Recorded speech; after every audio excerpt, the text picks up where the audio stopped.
We're just normal men. What do you mean, normal men? We're just innocent men. It's time for Side Scrollers with me, Stuttering Craig. I did. Oh, wow. Right on the tip. Just on the tip. And Blabs. Co-hosted by our friends from around the internet. There is a portion of Norway where it is legally required to carry a firearm at all times. If you're just a normal man looking for common sense in this crazy-ass world, you've come to the right place. And now, broadcasting from our homes from around the internet, it's time for Side Scrollers.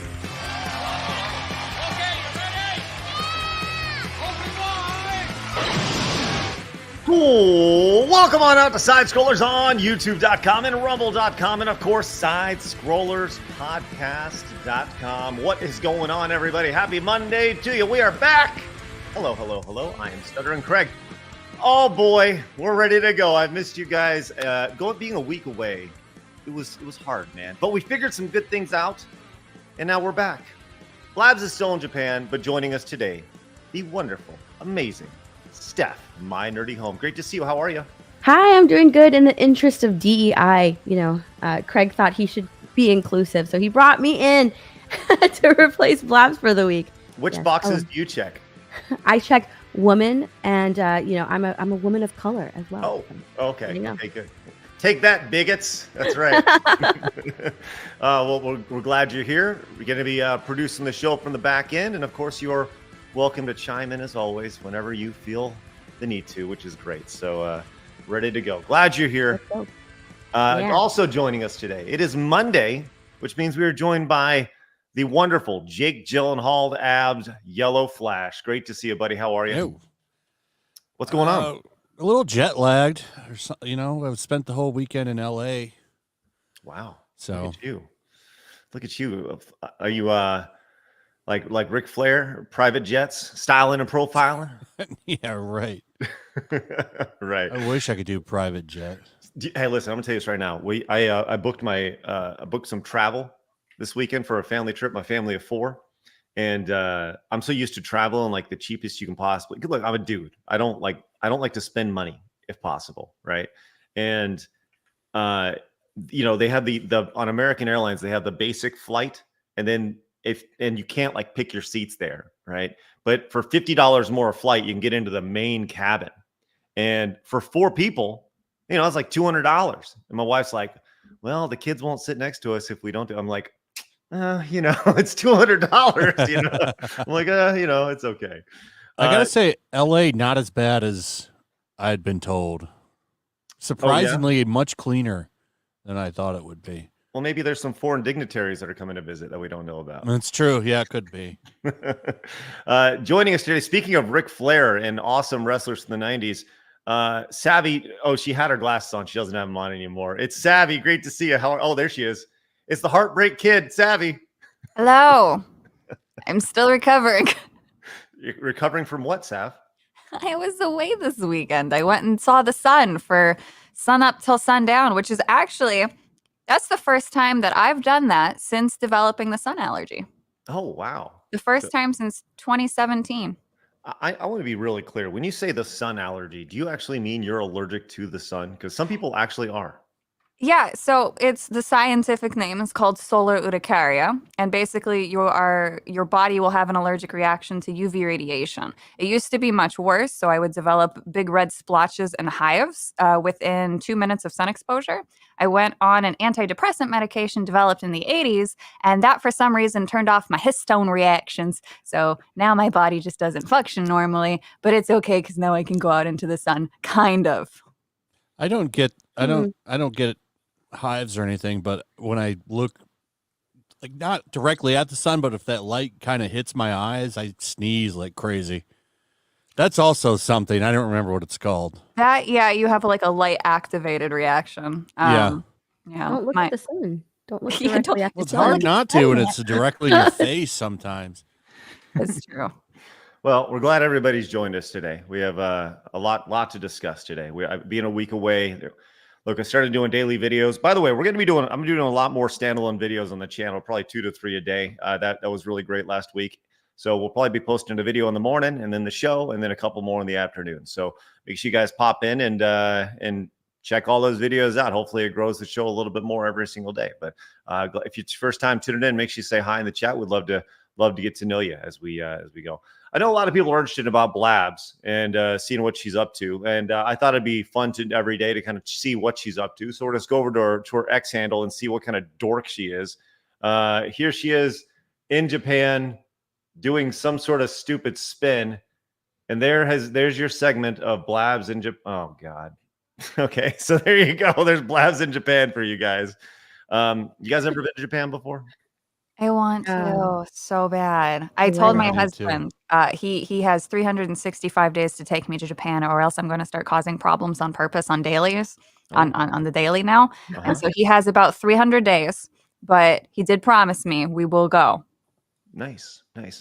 Well, that's excellent to hear. That is an ultimate goal. By the way, I also want to point out the unjust cultural appropriation of Blabs, also just totally making all Asians feel horrible here. Check this out.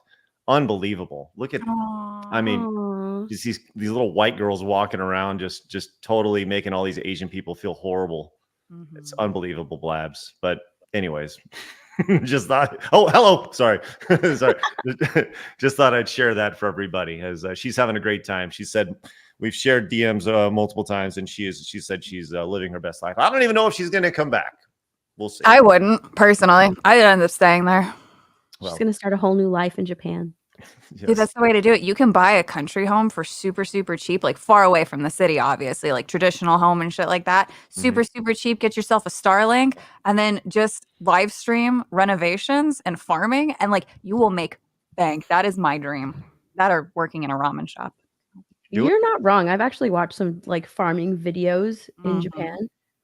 They're so addicting. And now they're just pop up on my recommended tab. Every now and then I'll just click on it and watch.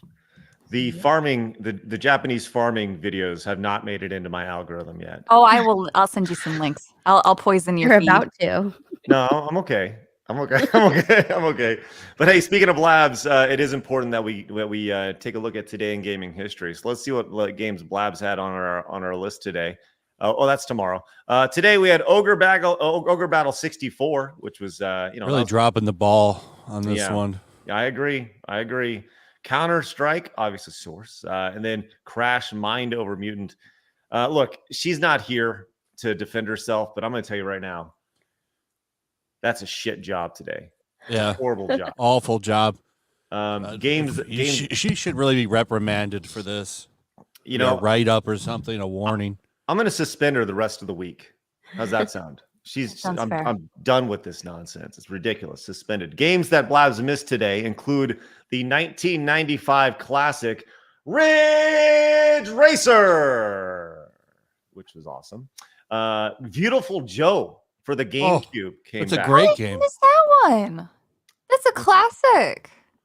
That is a classic. That game's underrated. Mm-hmm. I wish they'd make more. What happened to that franchise? It didn't sell enough, I don't think. I don't know any of these games.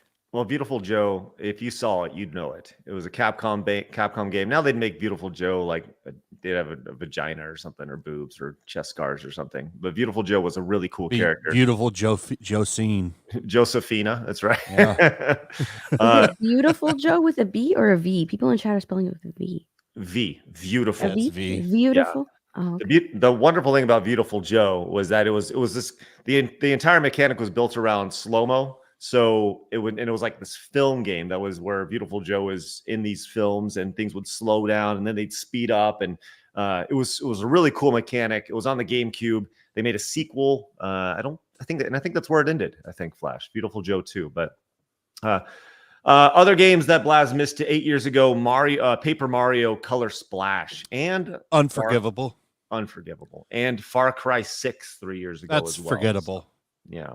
So we'll see what she misses tomorrow with this, but that's okay. She's not here to defend herself. But All right, man, right off the bat, check this out. Nathan came in with the 1999. Says, a couple weeks ago, I recommended Dragon Quest Monster, The Dark Prince, and Chad asked me if there was any censorship. The game's DEI free, but I did find one confirmed censor. Look up the wiki page for Maya from Dragon Quest 4.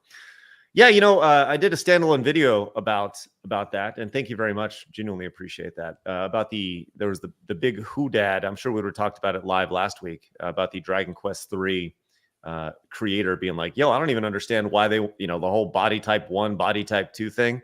And did you see all the pushback on that? Yeah, I did. Yeah, it was crazy. They're trying Sav, to scrub that off the internet.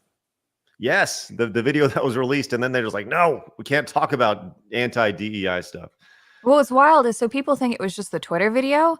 It was from the original source without the translations that was scrubbed too. Yes, but you can't. The internet is undefeated. It's it may have been pulled from YouTube, but it's not pulled from Twitter for sure. You can find it. So one of their blue-haired fat DEI agents probably wobbled her ass over to the computer and just deleted it instantly. Yeah. Ugh, gross. Hey, the worthy one came in and says, put your ones in the air for the real video game awards and weigh them like you just don't care. That's right, worthy one. You know it. I will get to that a little bit later because the real game awards are needed more than ever.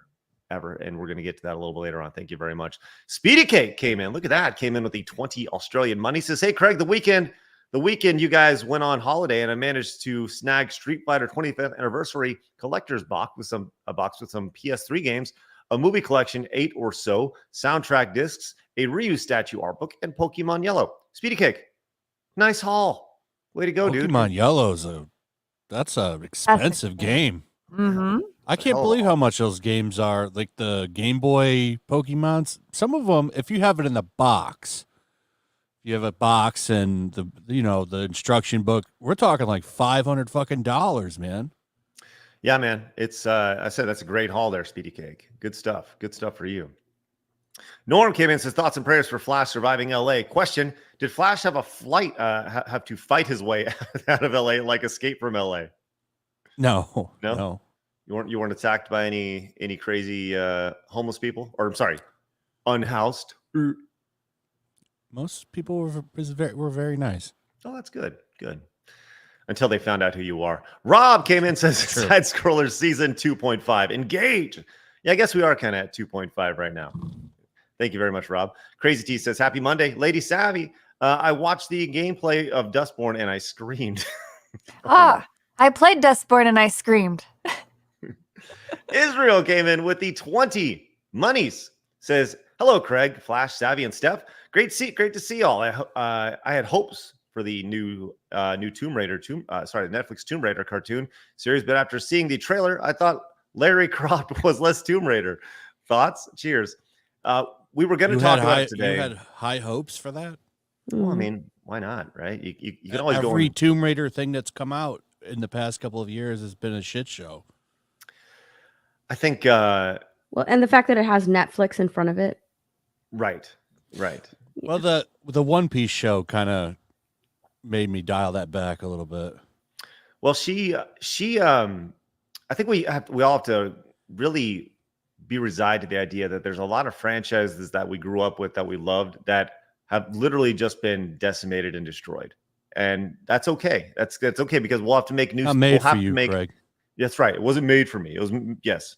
Yes, the game with the lady that was skinny and had giant tits that went in and was a female Indiana Jones certainly wasn't made for me. That's right.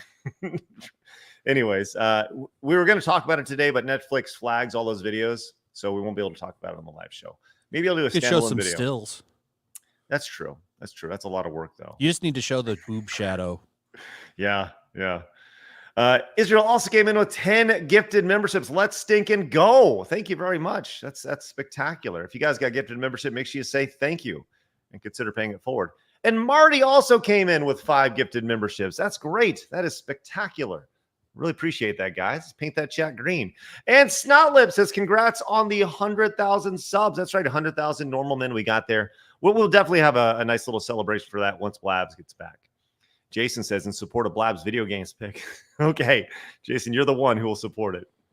And not to be outdone, but listen to this. Kratos El Gratos, my boy, coming in with a hard 11. That is $111.11 direct donation. Says, I'm the biggest pickle in town. Get my name on the wall, sir. I had a couple crazy months, but thanks to your week off, I was able to catch up on all your shows I missed. Glad to be back with y'all normal men. Kratos, my boy. It's great to see you. Hopefully all is well. And let's get Kratos on the wall. It's been a while, Kratos, but I'm glad you're back. It's gonna go on the Super Mega Kratos 3000 right there. Let's go. While he does that, Jason Yankovic. Did I say that right? I don't think I said that right. Jason Yankovic for $10 says, in support of Blabs' video game picks. See, some people support them. Nobody does. All right, we do A see every super chat says otherwise. No. Sorry, Jason. All right, we'll get to every single super chat, every single direct donation, every single Rumble rant along the way. We genuinely appreciate your support. Let's get into it, friends. Oh, real quick, I do want to remind you guys, if you're new, make sure you hit the subscribe button. Let's get to 1,000 likes today. We're about halfway there right now. You can find the show over on Apple Podcast and of course on Spotify as well if you want to listen to the show. But the place we want you guys to go is to sidescrollerspodcast.com. Become a member over there. We greatly appreciate that. We got some more great stuff coming in. But you can also watch the Golden Era documentary about GoldenEye 007 development, which was super fun to watch, as well as my watch along of that. And of course, you can go to therealgameawards.com and you can actually start nominating for the game of the year. Started that yesterday, which we'll get to more of that a little bit later on. But thank you guys very much for your support this morning. We got a great show ahead of you guys, so let's get into it. It's time for my favorite segment, your favorite segment, everybody in the world's favorite segment. It is time for Hard News.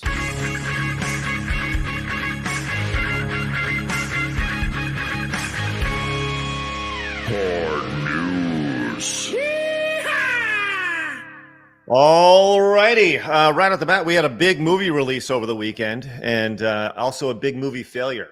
As tell you what, Steph, you were excited to talk about this one, right? Yeah. Have you seen Joker Part 2? Oh, I have. You did? You saw it? Yeah. Ooh, okay. Has anybody else seen it? Sav? Flash? I saw the clips of it. Yeah. Okay. Well, give us. I've seen quite a bit, not the whole thing though. Steph, give us a quick rundown. What can we expect from Joker Part 2, or what's it called? Some French. Do. Okay.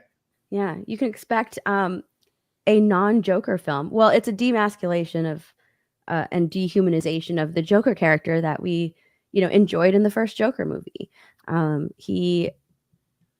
He basically starts off as a weak, meek Arthur Fleck at the very beginning, and ends up a weak, meek Arthur Fleck at the end of the movie.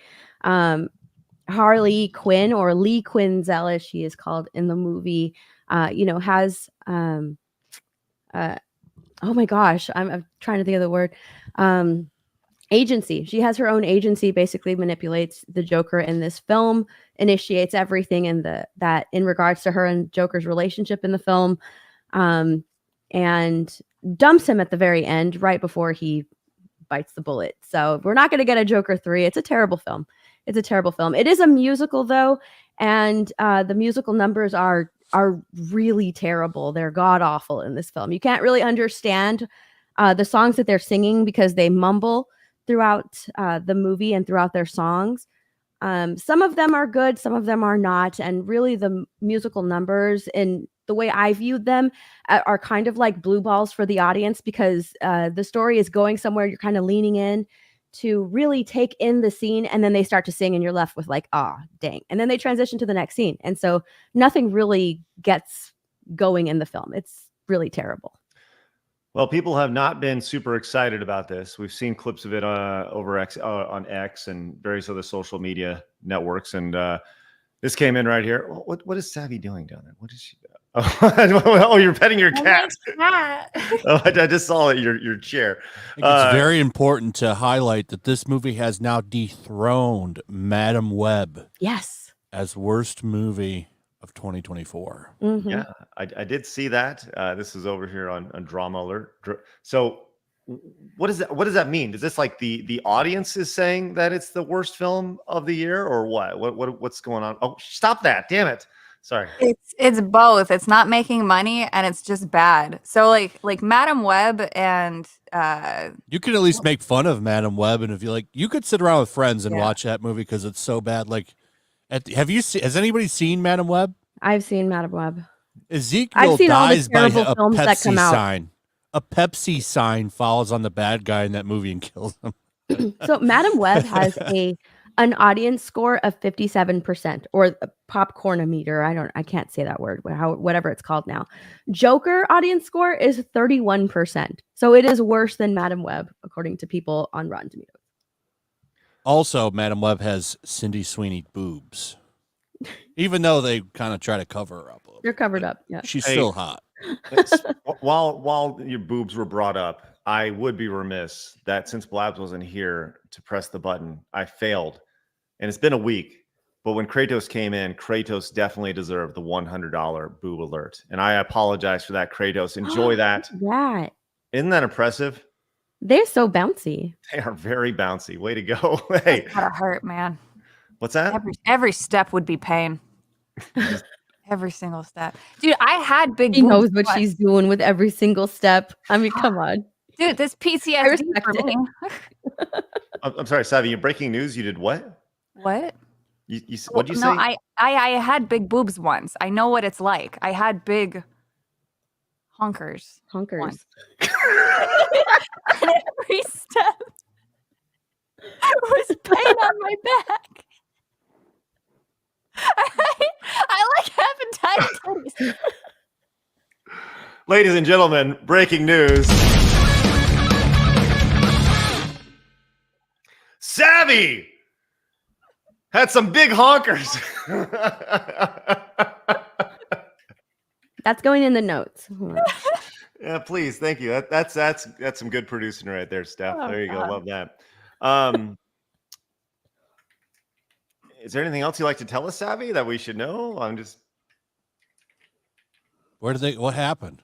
Yeah, what happened to them? Where'd they go? I went to the gym and then I got off birth control and I did my absolute best to reduce them. And now I am flat like Plank, my childhood idol. So I haven't at their tried- biggest, what cuppage would you say they were? I was a double D. I was What? a 32, yeah, Whoa. 32 double D. holy shit, Sav. Yeah. How do you go from that to your current state? A lot of bench presses.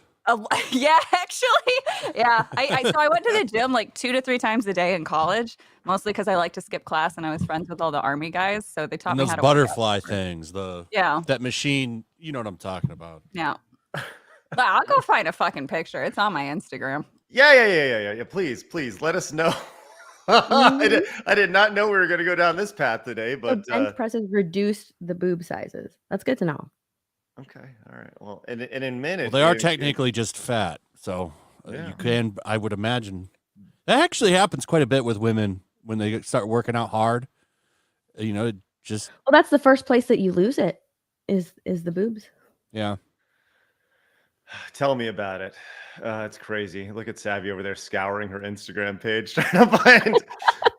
And that, ladies and gentlemen, is why the Joker 2 failed. All right, and let's move on. Let's move on to our next story. Yeah, you killed it. Yes, way to go, Sav. You did it. It's my fault we're in the timeline that we're at. I should have kept the big boobas.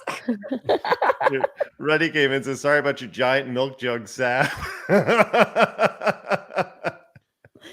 Yeah, Oh, my somebody meme that scene in Back to the Future 2 where Doc's explaining the time skew, and Right. just put Savvy on the board. Hey, Doc Mars says, welcome back, Craig. Hope you had a restful time off. I kept checking side scrolls for a live show last week and forgot it was vacation time. To be clear, only Blabs is on vacation. I did not go on vacation. I was busy. By the way, I'm going to be doing a lot more standalone videos on the channel throughout the week. So don't just come here for the live show. Come for all the news and stuff as well. Thank you, Doc. Appreciate that. Epsilama says, the clown gets graped and gaped in Joker 2. Is that what happens? At the end, he gets... It's implied. No, that's in the middle, not at the end. Oh, wow. Okay. Yeah, prison initiation. Wow.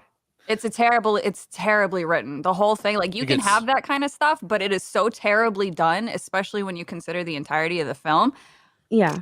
He gets It Shawshanked. it was so unnecessary, honestly.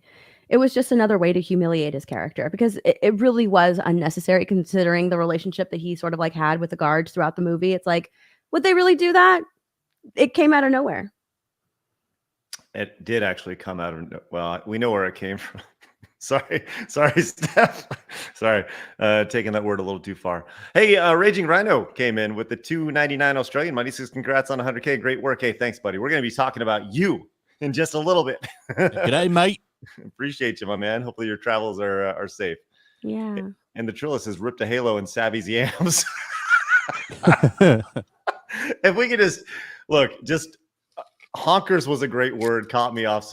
Yams is spectacular. I mean, if we could just please put other in super chats, other great words for boobs. I mean, this is where the show is going to go today.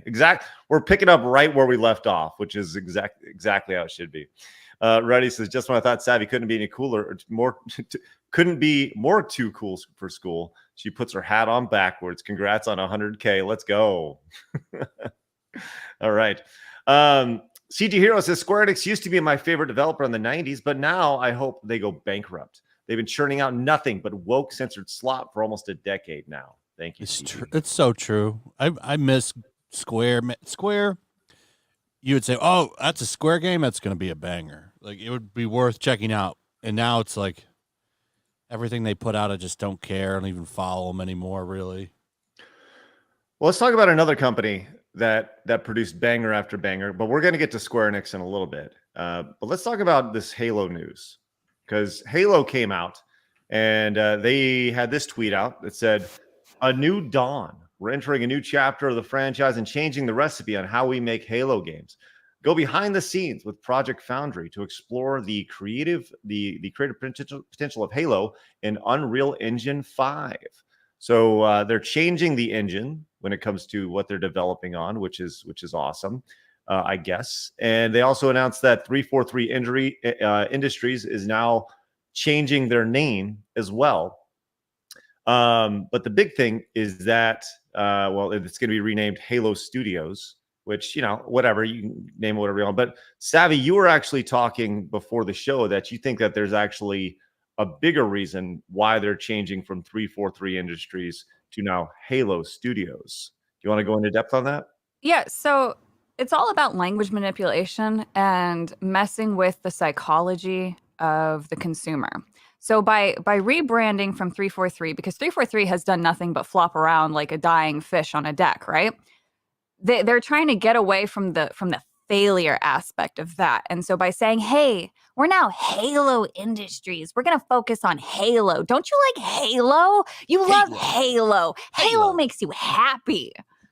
So they're trying to do that. And then they're having a staff cycling. And then, of course, Microsoft was the one who said, oh, we're going to get rid of our DEI departments. Well, earlier in the summer, they had a nice little summit thing. And two of the top key speakers that were there were two individuals from Bridge. And if you don't know what Bridge is, it's the next step of DEI where they incorporate everything into the business itself as opposed to needing an entire department. So everything from the top down will have DEI style language built into it. They no longer need a department. They're just putting it into every single role now.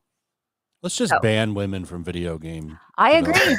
I really think that would turn the ship around. Wow. I don't know how that would fly just from a legal perspective, but I do think that we'd get a lot. Well, just do the same thing they're doing with white men. You tell them, sorry, someone else got the job. Good point. I was hesitant to talk about this because, but just based off of, there's been a lot of assumptions that have been made about this. But, obviously the rebranding of the Halo Studios, and then we saw this, and this is from Smash.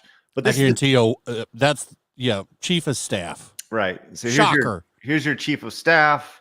And she just screams Halo.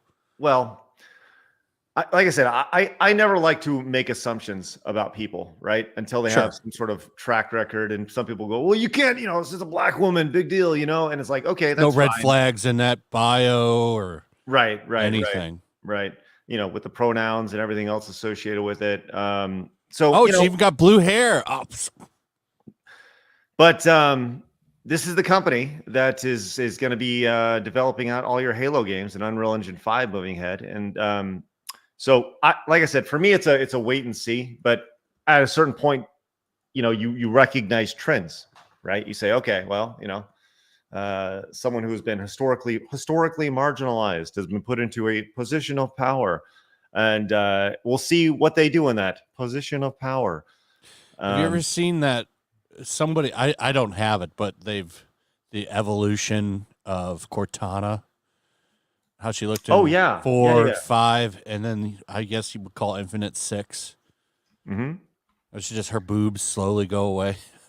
Yes. The way that she eventually, the initial imagery of it. And yeah, here we go. Let's see if I can pull this up really fast, because this is pretty funny to see. Let's make you nice and big. Now she'll have a bulge. Yeah, just a big old dick where her boobs used to be. Yes. Hey, Chief. What's going on? Your voice changed. That's right. But okay, I'll see if I can pull that up here in just a minute. But they did show off for the first time a new third-person mode as well, which I think it's important to take a look at that with Halo, which Halo has always been first person, but not trying to play Gears of War. Yeah, playing Halo. Stupid. Let's check this out. Here's the gameplay of it, which, if you're I don't know, like, how do you feel about this third person mode? It definitely looks like Halo, kind of, outside of the grappling hook. Is this Halo Infinite?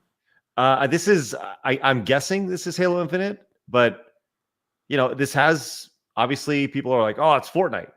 Is anyone even still playing Halo Infinite? Man, that's a great question. Let's check Steam numbers. Hold on. Yeah, please do. Check that out. It really does look like Fortnite. Right. With a skin. Yeah. I hate it when people try to copy this. It's like, if I wanted to play Fortnite, I would just go play that. Well, stop trying to copy it, because no one's been able to do it. There certainly are trends that the industry follows over and over and over again, right? We see that continuously. But here's the thing about, if you're going to go third person and try to copy Fortnite, which, by the way, there is no mention of a battle royale here, but let's talk about following trends. I got that number, by the way. Okay, a cool. 24-hour peak of 4,327.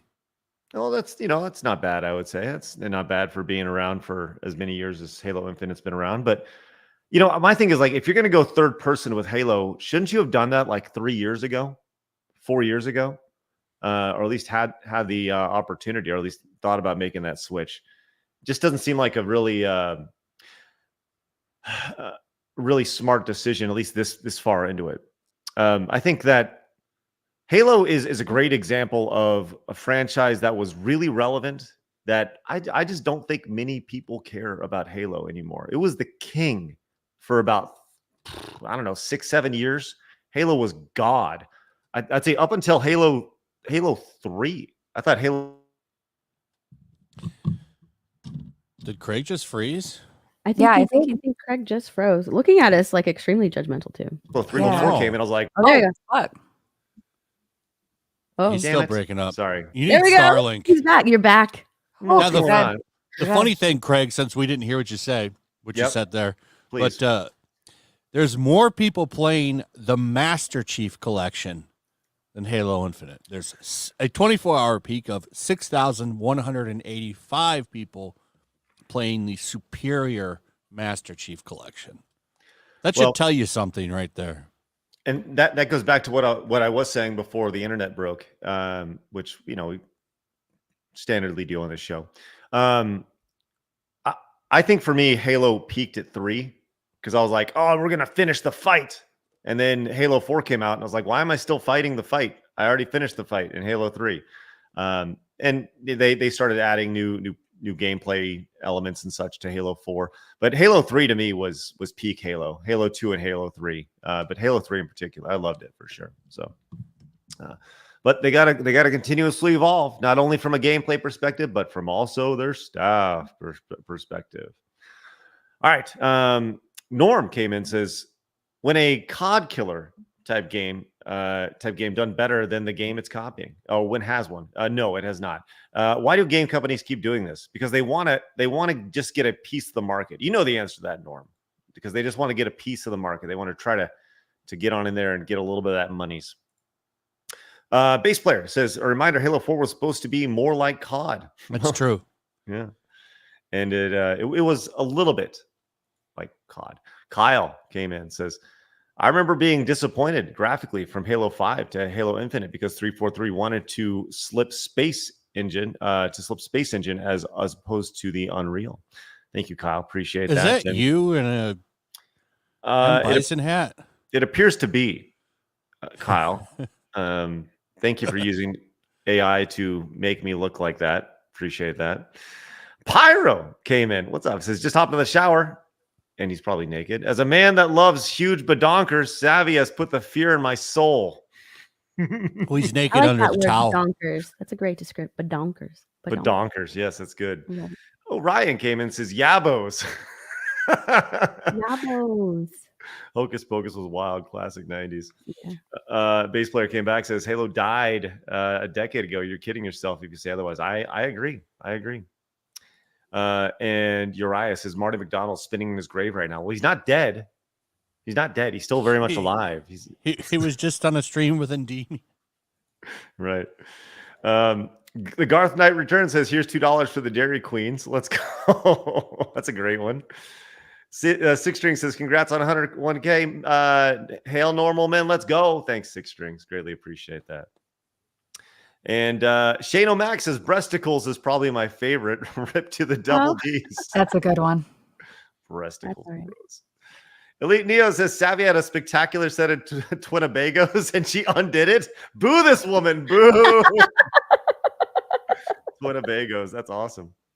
Oh, wow. That's all right. Cinesoul Silver says these hacks can't create, only corrupt. Yes. And Hobby came in and says, hey guys, miss you, Craig. Hi, Savvy, you thick girl. leave our punching bag blabs alone. Hope y'all enjoy your extra time. Thank you very much. # make gaming great again. Thank you very much, Hobby. Appreciate your support. My favorite is still fun bags. Fun bags. Because they Flotation devices. Nice. Dean came in and says, so what you're saying, Savvy, is what you're saying, Savvy had a set of badonkers packing some Dobbin honkers, massive do honker. Hold on, Savvy. This is one of the best memes that's ever been around. It's from a YouTube video. Okay, I'm sorry. Please read that off. Hankaloos? Do honka hankaloos? Yeah. We have to find the original for you to listen to. So what you're saying, Savvy, had a big set of badonkers, packing some real Don Bon Honkeros. Massive Don Honk. Fuck, he fucked it up, actually. This isn't how it is. I don't know how to pronounce these words, but the original video is beautiful. We need to find the video. I can't pronounce these. Ton Hong Giri Cougars. What the fuck? So yeah, search Coco Toa Honka Donker. No, this is the meme. Cool girl, except she's got huge boobs. I mean, some serious hunkers. A real setup of donkers. Packing some Doban hunkeros. Massive da hunka bankaloos. Big old Tanhangira cougars. What happens next? Transfer student shows up one day with even bigger Bankhanaga hoogs. Humongous hungalamga no loganga.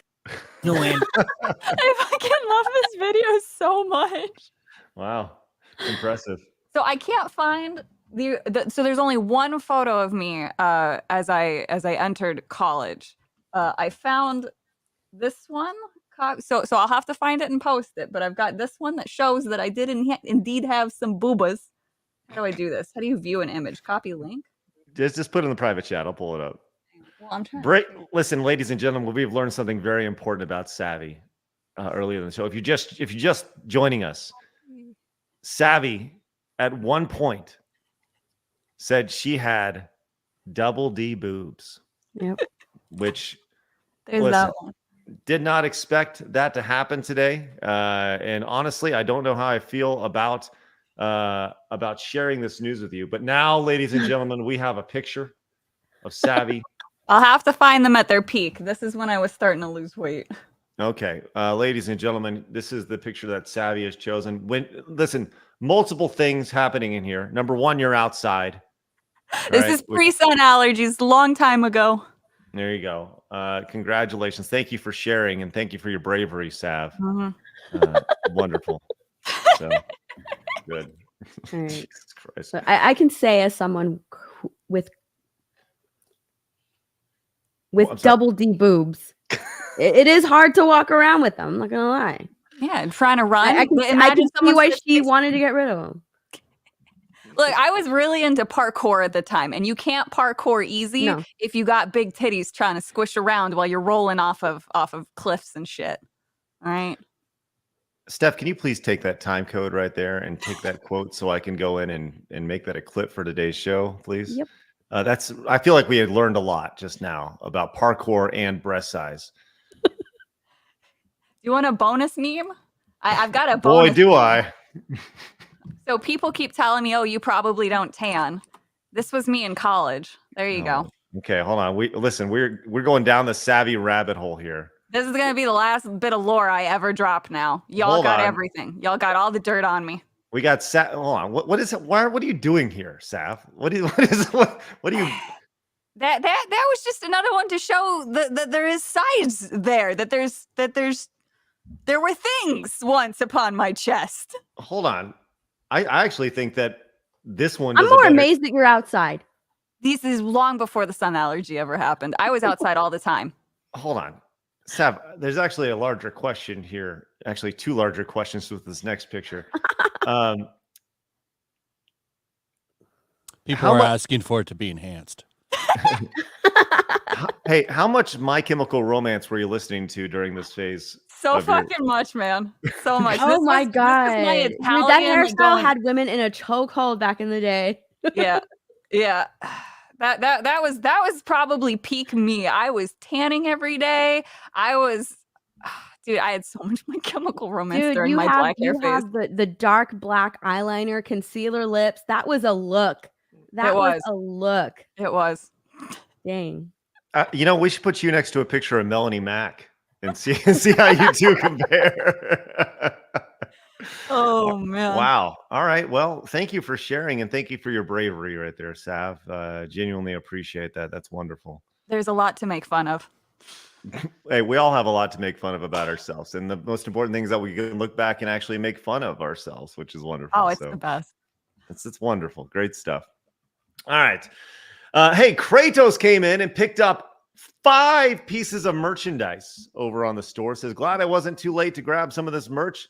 Other words include bazingas, fun bags, over-the-shoulder boulders, kahungas, bongos, breasticles, Beverly Cop 2. Beverly Cop 2. Calcium cannons, and stress balls. All right, Kratos. Appreciate that.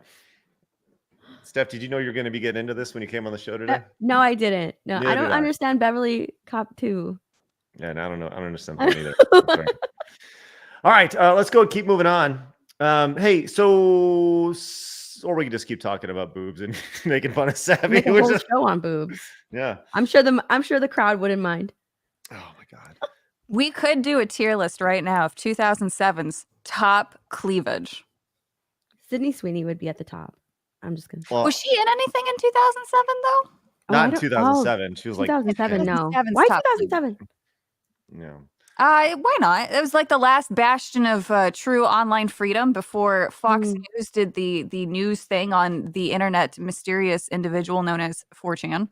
Yeah. Internet hacker 4chan. And before the iPhones came out and became incredibly affordable, giving everybody internet access, which really sucked.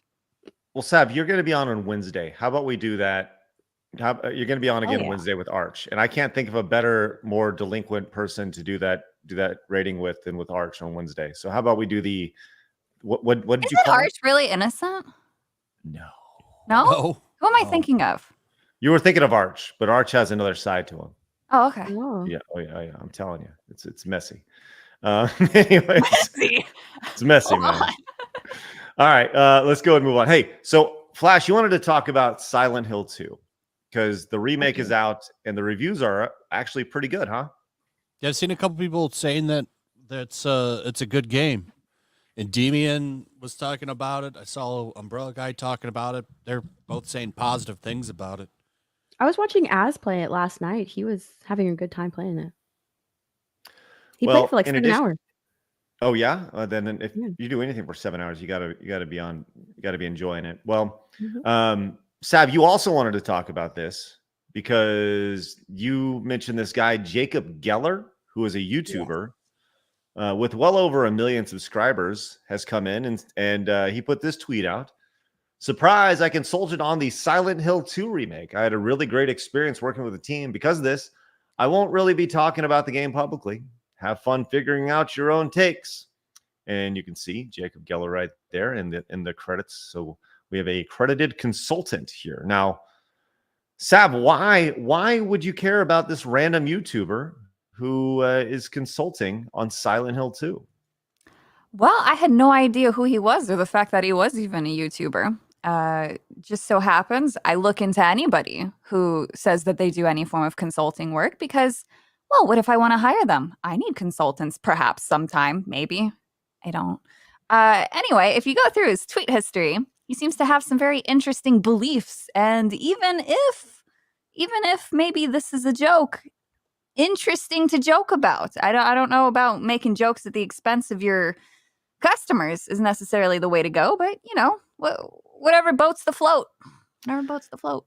Whatever boats the float. So this is from 2019. I'm curious, what's the dumbest idea you have that you nevertheless believe will, if implemented, make the world a better place?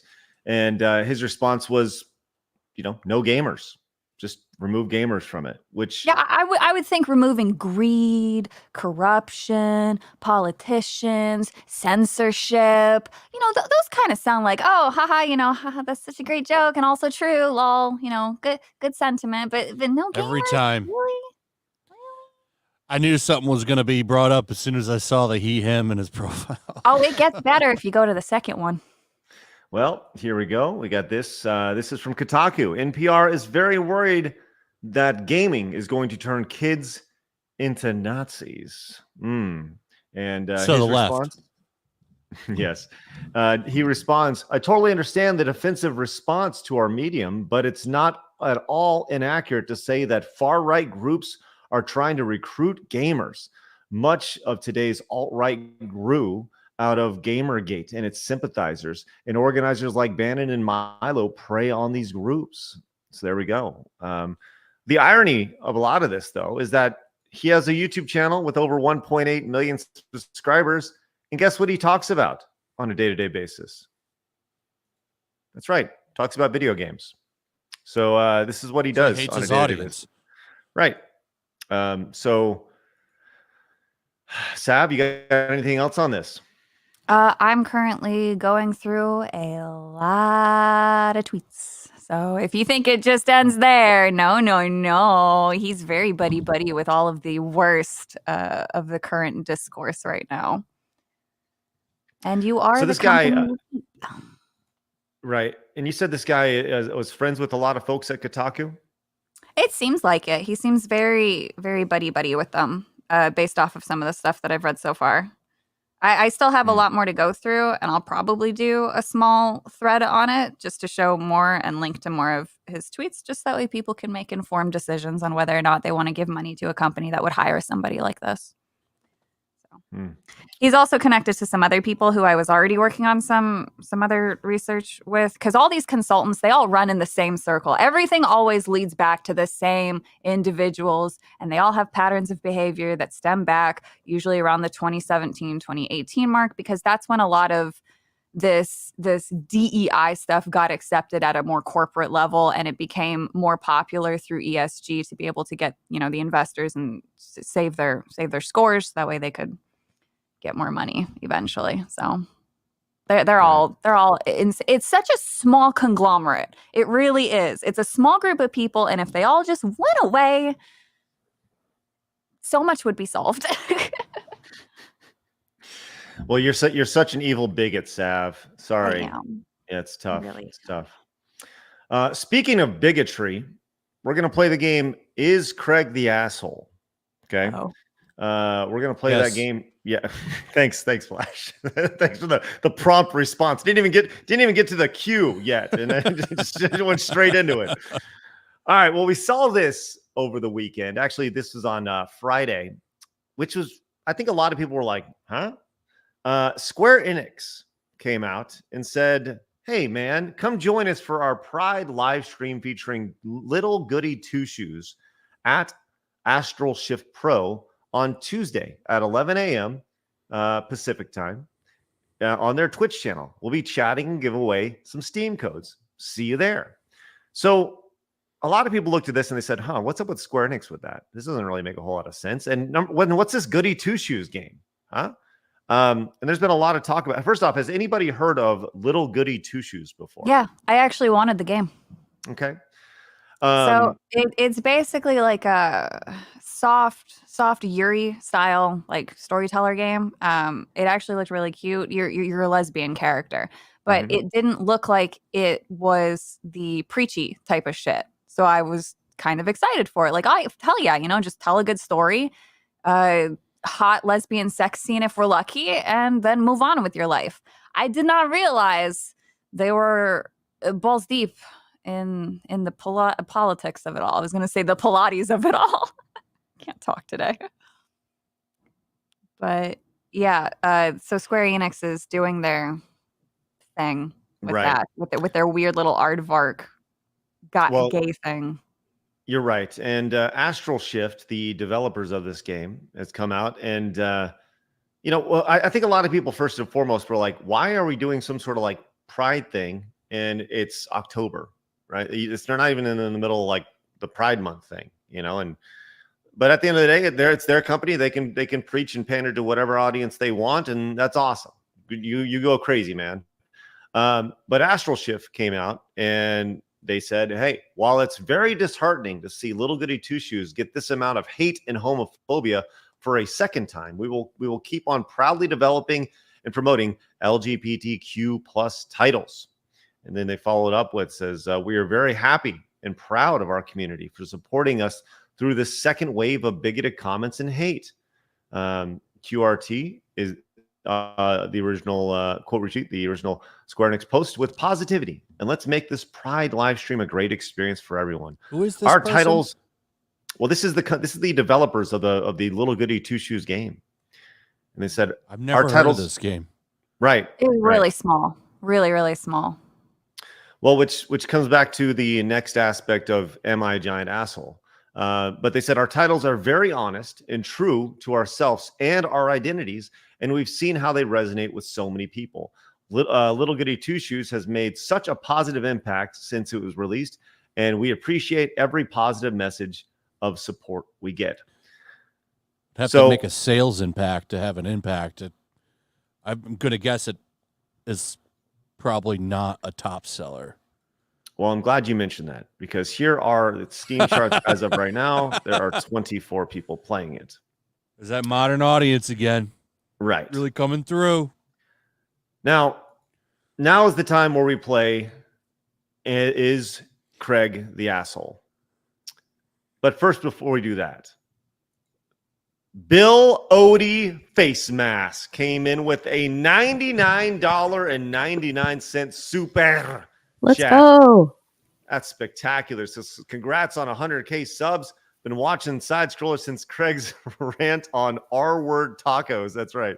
I'm overjoyed to see the show still thriving after all these years. Bill Odie's face mask, thank you so much. You, my friend, are going on the wall. That's a classic Side Scroller segment from back like 2013.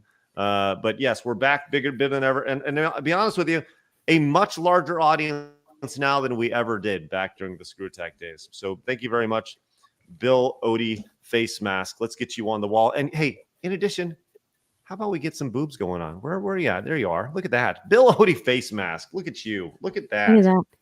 Look at That's that. what Savvy gave up right there.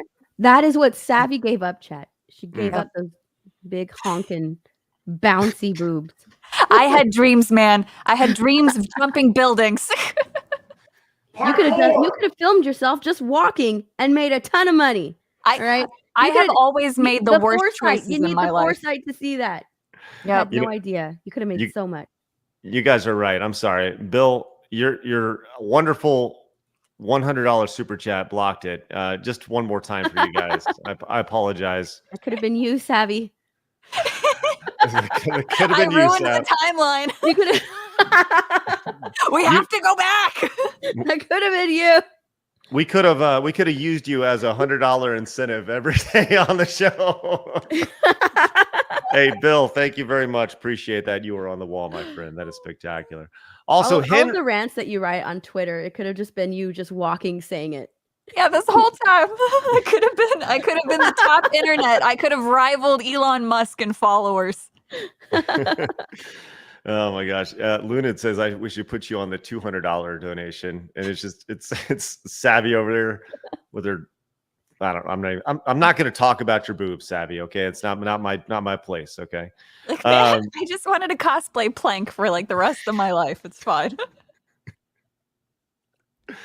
Hey, Henry Davis also came in with a $25. Says off topic, Hell in the Cell, Drew versus CM Punk was top tier up there with HBK versus Taker. Been a while since I enjoyed a WWE match that much. Also, the Rock return was pretty sweet. Henry, great to see you, my dude. Genuinely appreciate that. Yeah, I saw that match. It looked pretty spectacular, and the ending was really, really good. It's ended the right way. I wonder if they're going to continue the feud.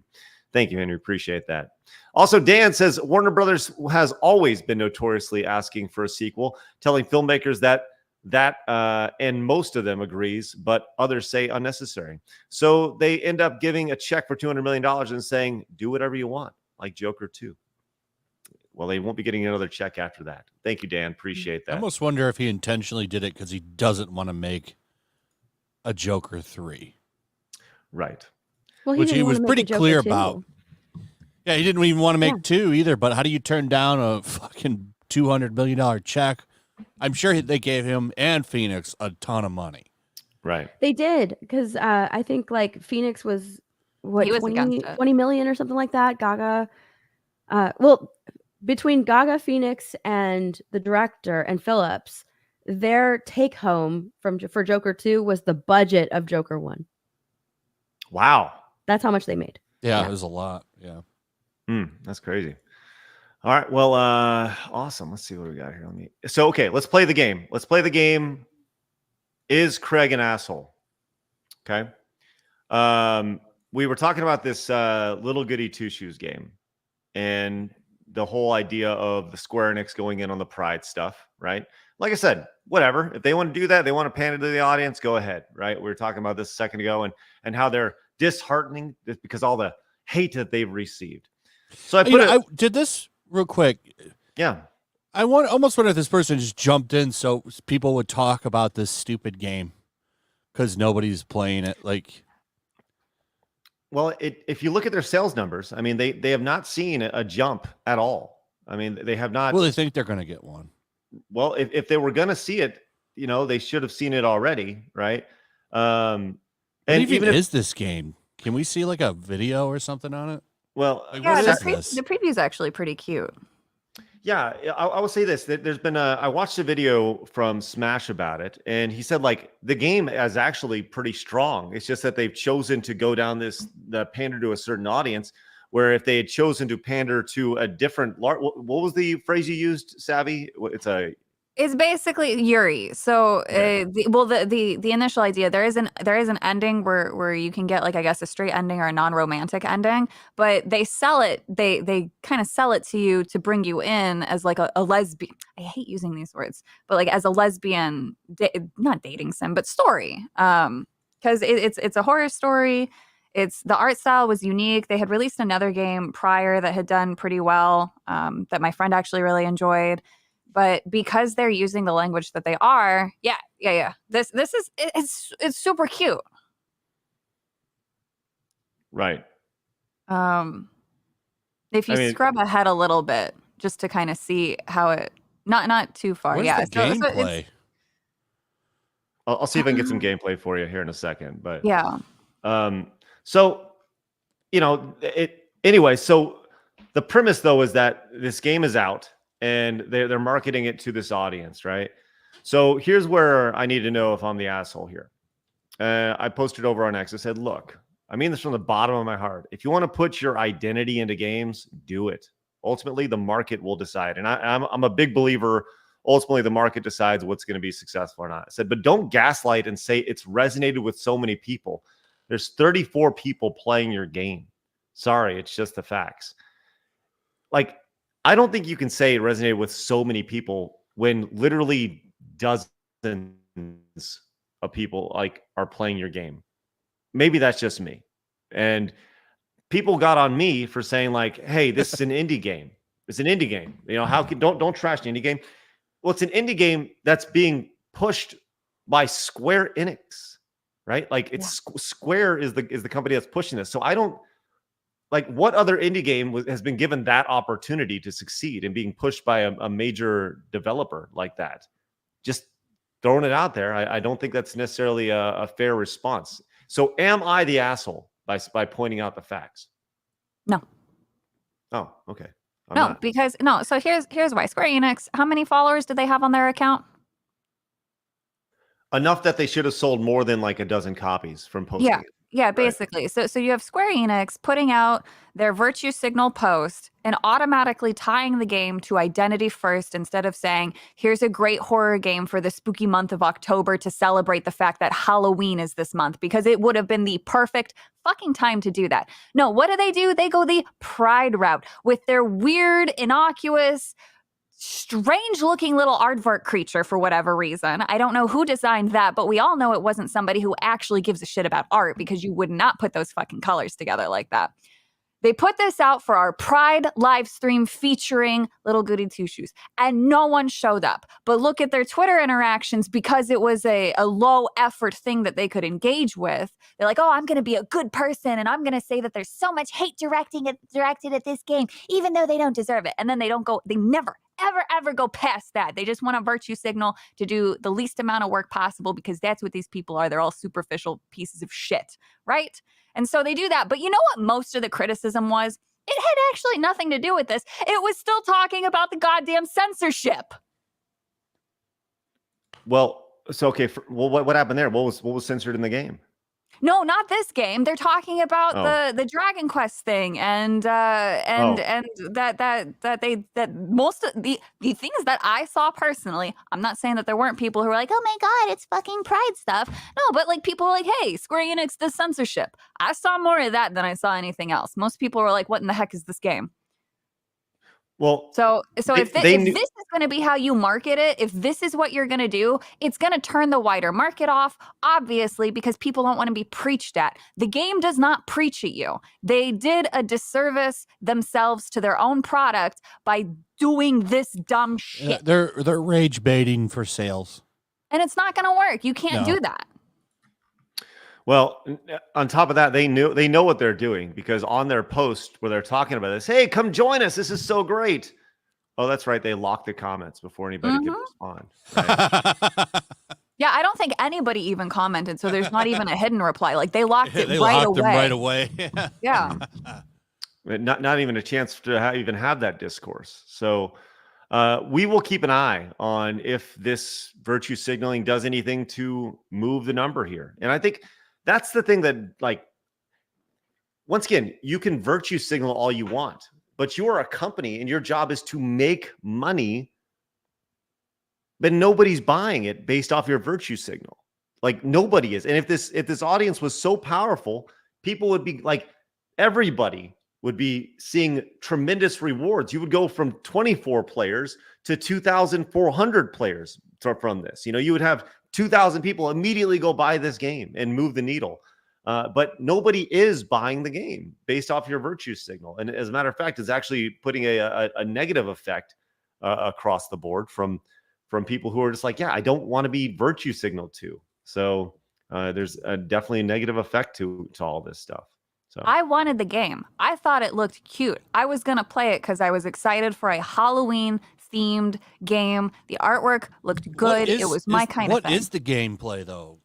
It's like a basic visual novel thing. Yeah, kind of like that. Okay. Because you make choices, you interact. What's so with the funny about characters. that is there's all kinds of games like that, like those visual novels, gay, lesbian, like they exist, and there's a lot of them. And Nobody they do well. cares. Yeah, gives a shit. But you got to come out here and rage it up. Nobody was talking about this game. And now all you've done is put a spotlight on yourself because everyone's sick of this shit. And there's going to be more like negativity on them now than there would have been.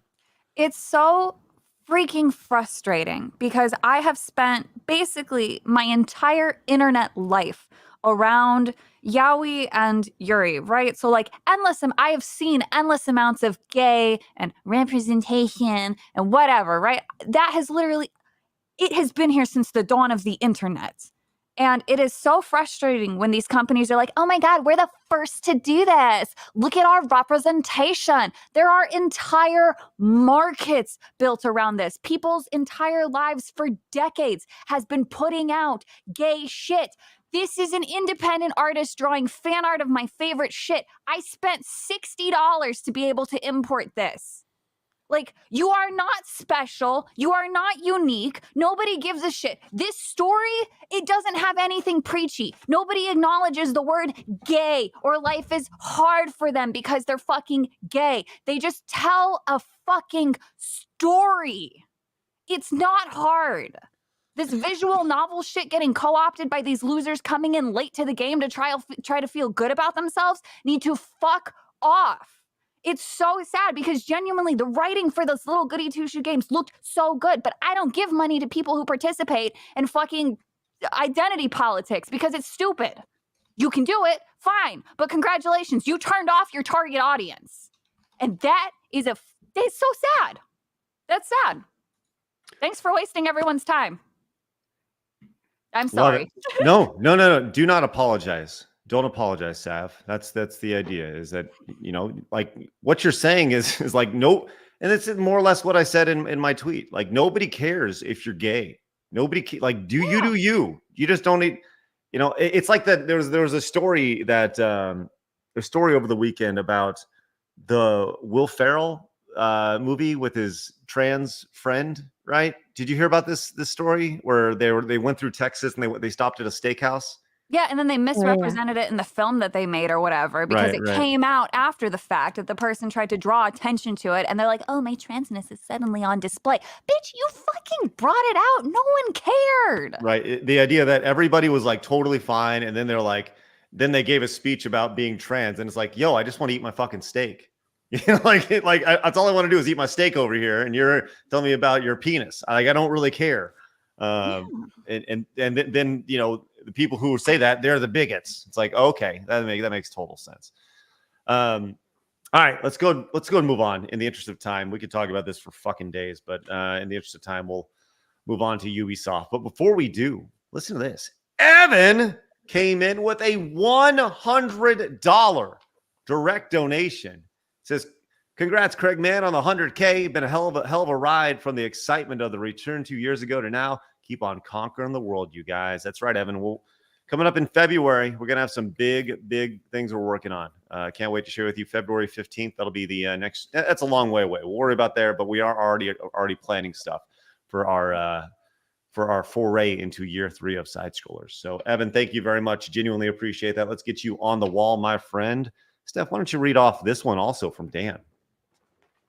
Ooh, Dan Evil Robot for $50. Thank you very much. Craig, congratulations on getting 100K subscribers on YouTube.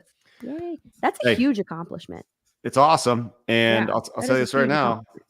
The goal is to add a 0 to that and add a 0 to our viewership on a day-to-day basis. That's when we're really fucking shit up. And we can't fuck shit up without you guys. Like I said this on X. What the most exciting thing is that we know that there's millions of normal men out there just like you. So if you know somebody who's like, yo, what the fuck's happening? Let them know about the show. Love to see him here. It's great. Dan, thank you very much. Really appreciate that. And the normal men will continue to grow. Dan, let me get you on the wall. And I almost said Blabs. Blabs isn't here. Sorry, Steph. Blabs is in Japan. I'm the diversity hire. That's right. Temporary diversity hire. Master Gallo for 5. I actually had a little goody 2 shoes on my wish list, but now all passed. Honkai Impact 3rd has more lesbians and doesn't virtue signal. I'll buy Yuri games. There you go. Yeah. I had a question because I don't follow gaming news or anything like that. Yeah. Was Little Goody Two Shoes like getting hate before Square Enix chose that game to highlight for Pride? No. So they probably got a minor amount of criticism just because that's going to happen regardless, especially when a big company advertises it to the American audience right now. But they were not getting hate. Okay.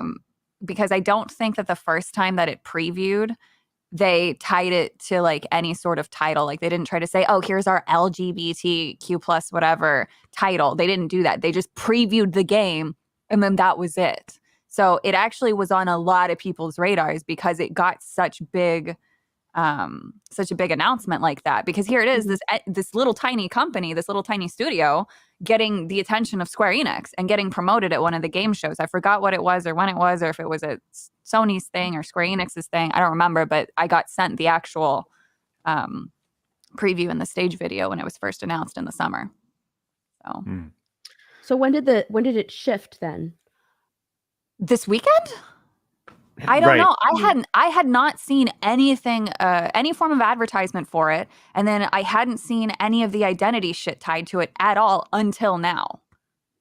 Well, I think that's the big thing is there is a distinct difference, and we're going to talk about the way words have been shifted here in just a little bit, but there's a distinct difference between criticism and hate. And what may have happened was somebody was critical of the game, and then they saw that criticism and they go, we're receiving hate, right? People are being critical of the idea of the pandering that's being, that, by the way, once again, is not working on the market, right? People are saying no. You saw Master Gala there was like, I don't want anything to do with this, but there's this obviously disconnect where there's a victim complex, and that scales across all these things where you have a game that could be potentially amazing. And but at the end of the day, people just don't want to be pandered to and told why because somebody likes to put their penis in a certain place or not, whatever. Why? Because you don't like hearing about that, you're a bigot, So because I think Savvy mentioned that most of the conversation surrounding like Square Enix had to do with censorship, and I'm wondering if like it got because they put out that Pride tweet and automatically locked the comments, not allowing anybody to say anything. If the Astral Shift Pro or this game, Little Goody Two Shoes, got thrown in with that censorship conversation, right? Yeah. So then Astral Shift Pro made it seem like all of everything that is being thrown out there is hate surrounding our game. When in reality, it's not. It's actually mixed in with the fact that Square Enix locked comments and decided, hey, we're not going to let you have a voice here. Yeah, and the Japanese account for Square Enix also never retweets or shows any of the Pride stuff. Of course they don't. Because they know you don't do that. There's no reason to. There's no reason to tie anything to identity at all. You don't need representation in anything. Just tell a good fucking story. Not hard. Well, let's get to another company that is having a hard time telling good stories, and that's Ubisoft. Flash, I know you've been covering. Listen, Ubisoft is just the gift that keeps on giving. They just keep on giving. Thank you, Ubisoft. So Ubisoft, while during our week away, we saw all sorts of chaos erupt around this company. We saw the executive who came out. This is back in January of this year. This is from Base Player over on X. This is a good example of the headline. This is from the Gamer. It says Ubisoft exec says gamers need to get comfortable with not owning your games. And we talked about this back in January. Let's flash forward a little bit to here. It says Ubisoft director blames gamers. Said they've been exposed as non-decent humans. and we saw, once again, I did a standalone video on this where the monetization director at Ubisoft was really upset about the state of the industry and how people are clearly non-decent. I pointed this out in the video, but the entire... Fuck you. That's right. That's my response to him. Tired of these people whining. Make better shit. Well, this is the guy's job, is to do a better job. yank as much money as he possibly can. And you're right, Flash. He does need to do a better job. He needs to do a much better job along the way, because Ubisoft is underperforming as a company across the board. Ubisoft actually, we'll continue to get there. I saw this as well. Something that you're not entitled to my money. No. And this is something that it was pointed out by the chat before we stepped away for a week. I said consumer a lot. I've since shifted that word to customer, because consumer implies that you just enjoy it, but customer means you have to earn that money. And I think that's the one thing that a lot of these customers have forgot, is that you're not consumers, you're customers. And I think there's a vast difference between the two. But I saw this about Ubisoft, and I went in and was like digging in on their DEI stuff. And I just thought this was absolutely fascinating. I said, why are Ubisoft's directors of diversity and inclusion the least diverse and inclusive people I've ever seen? Oh, that one on the far right looks like a bitch. She's got crazy eyes. Now, this one over here on the left is the boss, and these two came after her. Why is it always the white women? Savvy, can you please answer that question? So there's actually a fascinating trend. In the last 100 years, obviously the job market has expanded and women are told that they can go into other positions of power, other jobs, and things like that. But what you find is the demographic still conglomerates around the same types of position, such as nursing or accounting or some sort of care position. HR is a care position that over the past several decades has only been expanding. So we see a lot of women going to HR style departments. So since literally 1924 to now, women are still doing the exact same thing. It's just, they're just a little bit nuttier, and they are expanding these care positions so that way they can keep having jobs instead of doing actual, maybe real jobs, real labor, and actually adding equality to the job market, because we could use more, I guess, arms in construction, for example, but women don't want to do that. That's fucking hard work. No, who wants to do that when you can sit and tell somebody to feel bad about themselves all day? They want to sit there in HR and say, who needs men? Yeah. Who needs men aside from the men who take care of the buildings, who build the buildings, who actually contribute to society, who give them everything that they need? Yeah. Fuck the men. Fuck the men. No, you get to tell us to have white guilt or whatever. Go be a plumber, bitch. Oh, God, I would love that. Craig, you're muted. I'm just talking to myself. Oh, okay. That'd actually be a really great series, is if you took like these anybody in HR, anybody in these DEI departments, and you were to take them and bring them into manual labor jobs to see how long they would last. Like, would they last a full 8-hour shift? No. No. Because of the average, because of the average stats of the shape of women for America, they actually would not be able to last. So the average American woman is built like a Blastoise at 5'4" and 180 Wouldn't be able to get down pounds. the manhole either. Yeah, they wouldn't fit. It's exactly. stuck like a cartoon. Yeah. Well, I think I think that's the thing, is you got to. They would call the design sexist. Actually, now that I think about it, right.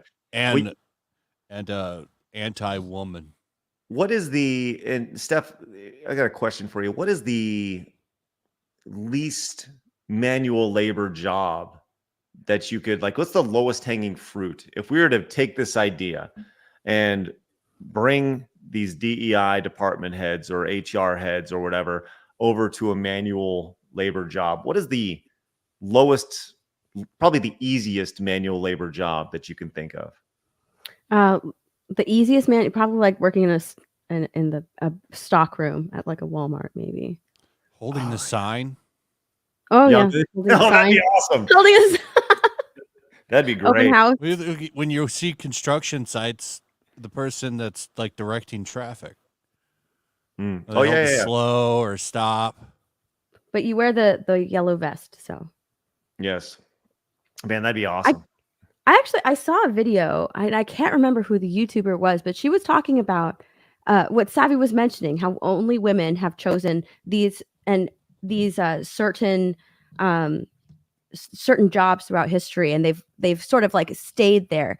entering the workforce. The workforce surrounding like women's jobs have kind of changed, but they've still like gone into the same positions over a long period of time, never choosing to like go choose a separate path, and but staying in these spots, but still demanding like higher pay and more representation in different areas, and higher and equality with men. But they're still choosing to be in these specific jobs, not choosing to go into other jobs that do have that higher pay, but they're more I don't know, like heavy lifting, right? You have to they're more of like trade jobs. They're not going into those jobs. They're choosing to still stay in these comfy little cush jobs, but demanding more. They want the bar lowered for them. They don't want to rise up and meet the bar.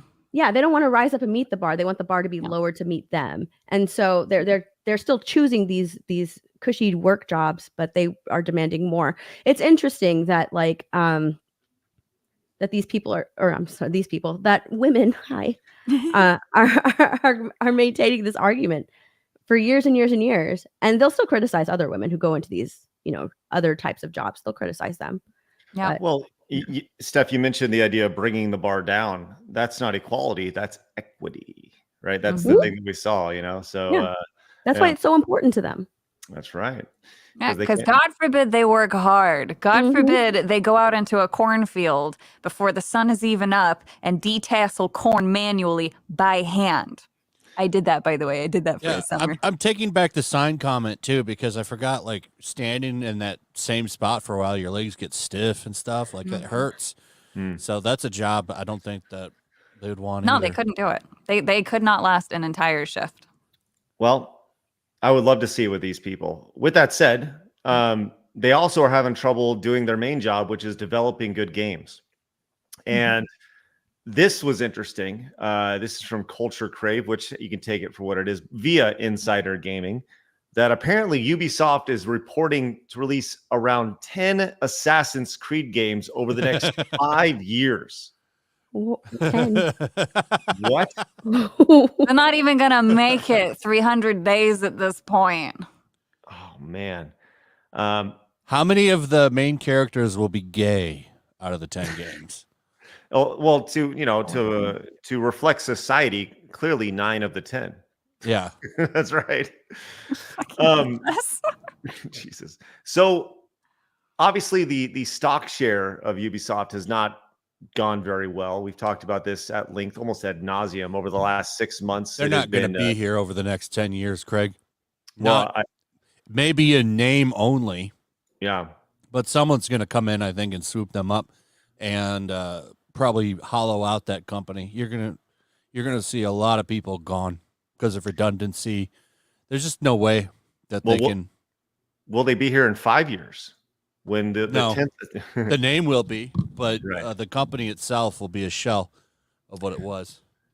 Well, there's been a lot of talk about Ubisoft, and obviously we talked about the stock price along the way. There's, how it's dropped dramatically over just the last 5 years. The last, 3 months, it's been insane. Now they did see a pop right here, and this pop. That's because of the speculation on them being sold. Well, why don't you talk about that really quick, Flash? Because we have an update this morning about that. Oh, they came out and said, we are looking at all strategies, being very vague, basically not confirming or denying, which means, they're talking with somebody, probably Tencent. I bet you buys them out. There was a lot of talk. Did you see the company statement that came out this morning, Flash? Yeah. Yeah. So this is from Ubisoft. This is courtesy of our buddy Valiant Renegade. He said from this morning, Ubisoft has noted recent press speculation regarding potential interest around the company. It regularly reviews all of its strategic options in the interest of its stakeholders and will inform the market if and when appropriate. The company reiterates that management is currently focused on executing its strategy centered on 2 core verticals: open world adventures and games as a service native experiences. Live services, basically. Yes. Now, Valiant over here says, please don't make us say stuff during the quiet period. Now, if you recall, this is what he's talking about. The quiet period is they're going to have their earnings call at the end of this month. and they're literally not allowed to talk. That could pretty much anything that would move the needle with their company. They're not allowed to announce 30 days leading up to that earnings call. So this is them just trying to like calm the chaos that they're seeing along the way based off of this. So they didn't. They don't confirm or deny anything. Right. They actually make it worse by even speculating. Yeah, they at should all. have said shit. Yeah, this was a rookie mistake. I don't know who decided. So this Oh, just that comes dumb back to blonde in the HR. picture. Yeah, well, yeah, somebody from HR definitely encouraged this, because if it's one thing that I've learned that's just been confirmed for me is the president of Hi-Res said that HR likes to insist on things that even the presidents and the CEOs and the CFOs and all of these people find absolutely worthless. So this most likely came from HR. And this is an absolutely stupid rookie mistake, because people are either going to short this or they're going to buy it up in hopes of making a quick flip when it's finally announced. Well, I guess we'll kind of see what happens with all this. The Ubisoft roller coaster will continue to ride, and we'll continue to keep an eye on it. So once again, if you're new, make sure you guys hit the subscribe button. Do me a favor. We got over 3,000 people tuning in, and between Rumble as well, we got close to 3,500. Do me a favor, hit the thumbs up button wherever you guys are watching. Genuinely appreciate that, guys. All right, let's move on to a little bit of drama regarding our boy Flash over the weekend. And I didn't do Rhino. anything. Oh, I didn't. You were there. You were there. All right. He's like, hands off. Okay, so let's talk about this. I think it's important to have a little bit of background here. Now, we briefly touched on this a little bit, but you guys know I'm not a big Star Wars guy. I've seen each one approximately one time, and I get a lot of shit for that. But hey, it is who I am, right? But I understand the fierce divide within the Star Wars community. And that's kind of where all this starts. You have your Star Wars people who will defend Star Wars, just like video games. You got your audience that will feverishly defend anything Star Wars. They will go to the grave about this. And then you have people who want They Star also Wars usually get gift baskets from Lucasfilm. Right. They're kind There's of incentive for them to love it. Shills. they are what you'd consider the access media when it comes to this, right? Which leads us to, well, Flash, you said you were in LA. What were you in LA for? I was at LA Comic-Con. And how'd that go? It was good. And you were hanging out with several other people, like who?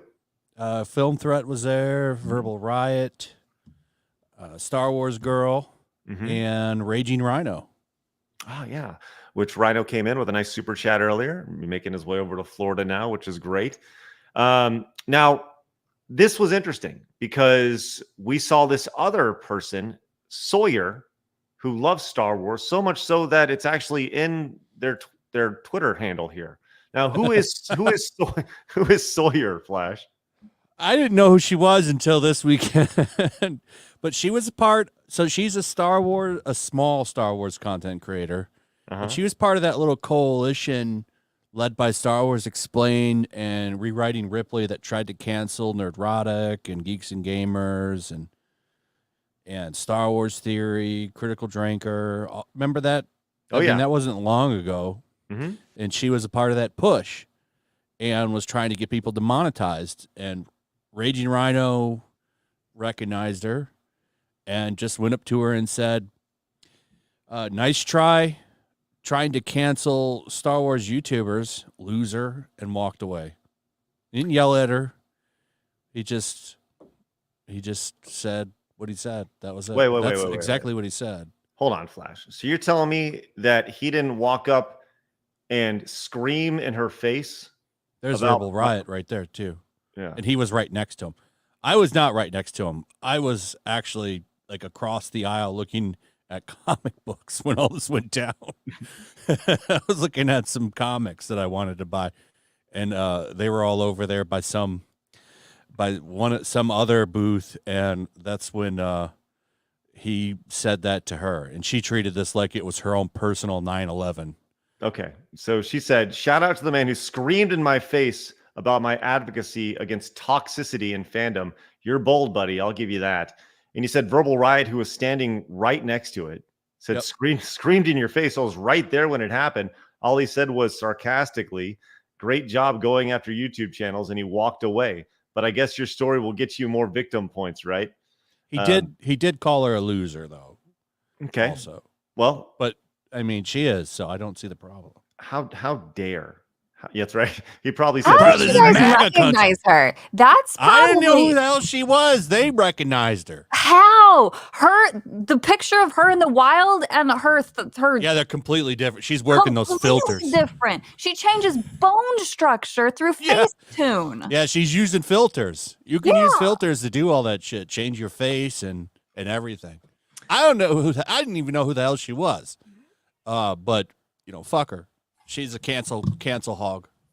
Well, Rhino responded and pretty much confirmed what you just said along the way. I'll say this: the one thing about this that if there was, I think if this was going to happen again, the best thing to do would be to record it. So there's no he said she said along the way.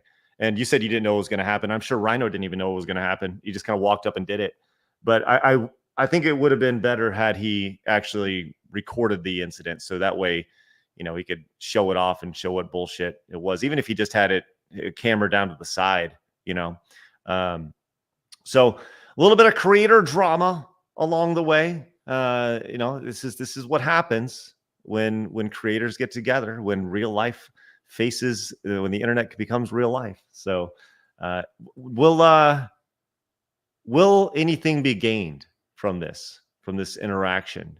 And I wonder what Rhino is thinking along the way. Like, I hope Rhino has gained something from this experience. I hope she has gained something from this experience. But about 2 pounds.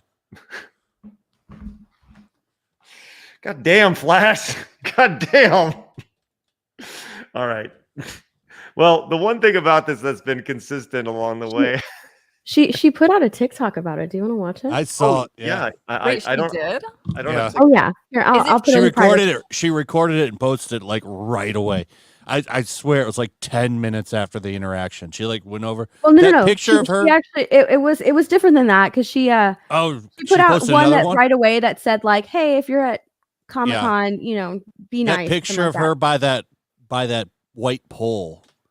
That yeah, was like right so as she recorded. She deleted that one because I can't Okay. find it. That's what I was looking for. Oh, she But did another one. Of replaced it course with she this- did. Christ. Okay. Sorry. I'm a very shallow person. Yeah, All right, she replaced it with this one because I can't find that one that you're talking about that I saw last Oh, let night me too. s- I saw yeah, that one she last probably night. deleted it. Yeah, I think she deleted it. Did I actually? You know what? I might have downloaded it on my phone. Let's go check this out here. See what you said. This is it. 2 Steph? minutes. Jesus Mhm. Christ, Yeah. man! It was a 10-second interaction. Happened at LA Comic-Con this weekend. I had the absolute privilege of being at the Science of the Acolyte panel at LACC this weekend, but unfortunately, I was not able to enjoy my con experience. At Friday, towards the end of the con day, around 7 or 8 p.m., someone I have a came hard up to time me and enjoying my yelled, fan "Hey, experiences Prairie, because of people like you trying to cancel everybody and change it to your weird bullshit. She had the pleasure of being there, Flash. Fuck Sad her. to hear. Good. Okay. So I downloaded it. I'm sending it to you on Twitter, Craig. This was her initial reaction. She deleted it. It's no longer on her TikTok. She Okay. kind of does look like Patton Oswalt But Delta. I saved it and downloaded it onto my phone just in case because, people like her tend to delete stuff. So I did save it. She Okay. looks like Patton Oswalt. Delta in the chat pointed that out. She does. Doesn't she look like Patton Oswalt? She I can does. see it. I can see it. All right, let me actually let's go and watch this first, and then I'll pull up this other video here in a second. and yelled, "Hey, Sawyerism, good job trying to cancel YouTubers, loser." I did not know who this person was, never seen them before in my life, and I was very shocked, and I just smiled, and I said, "Thank you," and I walked away because I didn't know what else to do. And I knew that this person was referring to my advocacy against Advocacy. bigotry and You Star Wars. cancel hog, bitch. Advocacy. Yep. I'm Cancel advocating for hog. this bitch to Mm-mm. put on a fucking Advocacy. bra. Because, I'm getting assaulted here by anatomy that I don't want to fucking see from some jiggle physics loser. Man, She would Oh. probably cancel jiggle physics. She would be against it. Yeah, well, there's a lot of jiggling happening. I'm not enjoying it. she's very, Canceled cow. very proud of herself, which is good. fandoms and calling out bigoted behavior when I see False it, flagging because I bitch. definitely believe that kind of content should God be damn. demonetized. Stop But I moving shook your it off. I arm. made the video that I posted. I also tweeted very vaguely about it, but I didn't name names because I didn't even know who the guy was. But if I did know who he was, I wouldn't have named names because that was not my intention at all. The next day, I wake up to find that the person who did shout in my face outed himself on Twitter by posting a long rant in bold font, claiming that he did it because he didn't think anybody else would have It was the balls to. advocacy. Yes. Why he does was she have to hold the team up? It was advocacy against Star Wars bullies. That's what he was doing. You were bully. Why are we holding props? Is this a comfort thing? Like, what's happening? Why do people do this? Well, Yeah, she there's does no suffer from coffee in it because depression. she's shaking it around like a fucking madman. No, Why are you even holding it? She does suffer from depression. She puts that out I bet. on TikTok. Yep. I would too if I. I'm not lying. I'm not. She has a TikTok of her crying about her depression. I would be Right. depressed too if I was a giant cunt. You said it, not me. I was gonna say if I looked like that, but yeah, you know. Oh my God, Flash, you are fucking brutal. Oh my God. Well, she's so hateful in her heart, and the fact that she's going around lying and saying that somebody screamed in her face, misrepresenting. I get it. A man said something sarcastic to you. That's the most attention you've ever had in your life from a fucking stranger. The first time somebody ever picked you out in a crowd. And that's what happened. I understand, all right? He screamed in your face and you felt weak and vulnerable. Were you feeling submissive too, bitch? Did you fucking get on your knees and beg for more? Fuck, shut up! I'm sorry, but You guys are just part of the toxic fandom. I fucking hate false flaggers, and that's what she is. She's a false flagging cow, just like Star Wars Explained. All these people are shills. They get little gift baskets from Lucasfilm. There's nothing genuine about them.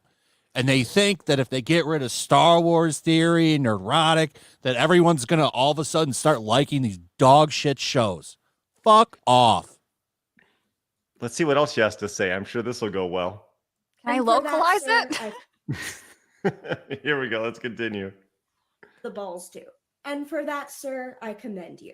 What I didn't expect to find was a photo, a very unflattering, ugly photo of myself circulating. What is this on- TikTok? Okay, so this is what it's What is really this? about. This is what it's really about. She could care less about what Rhino had to say. She's mad that that unflattering photo is out there on the internet. I'll see if I can find that I'll photo. pull it up for you. Girl thing to I- be mad at. I retweeted it with a bunch of sirens saying "cancel hog spotted." Hold on. Oh, I If guarantee she I can find actually it. cared Here, I'm about putting that, it. It's in the though, private chat right now. Anna took this. like, All why right. the fuck is she filming a low angle then with it slightly up? Because it makes her lower half look even more bulbous than it probably is. And it's pretty bulbous down there because it's not often you see women looking like this. That's I a lot just- of Cheetos. It's right in the there. chat. She has control It's in the over chat that, right now. Savvy. All right. That's the thing. She has control over that. Yeah. That is the angle that she chose. This is something that someone else put out there. She has no control Okay. over this one. You guys are fucking brutal today. Oh my That God. angle is better than what's happening in the TikTok. She doesn't All look so bulbous and swollen. You guys are fucking. You That's chose why she's violence. mad. That's funny. She's okay. So, all right, the internet's gonna do what it does now. Now that we know that this is why she's so upset because this photo's out there. Let's see what she has to say here. She's bulbous here. on platforms that are exponentially bigger than mine in an attempt to get their fan base to come to my account and tell me how ugly, how hideous, and how disgusting that I was. This photo Facts. is circulated on multiple accounts that have hundreds of thousands of followers, all coming to my page to tell me how disgusting I am and harass me to the nth degree. I was not able to enjoy my con experience. Consequences. I didn't know why people were taking photos of me. I don't know if there's video taken of me, but whatever it was horrible and it was really scary. I am proud of the work I do in fandom. I am proud of You don't do any work. Nobody watches your work. inclusive fandom, and I am not going to stop doing that just because of this. But for the love of God, this is not normal behavior and it needs to stop. Thanks for listening and stay safe, everybody. Stay safe, everybody. If you're really proud of Is your that behavior, bag then new? you would Hold on. understand Wait, that wait, this wait, wait, comes go with the back, go back, territory. Go back, quick, go back, quick, go back. Go back to the video. Hang on. I gotta enhance something. All right, thank you. You're free to.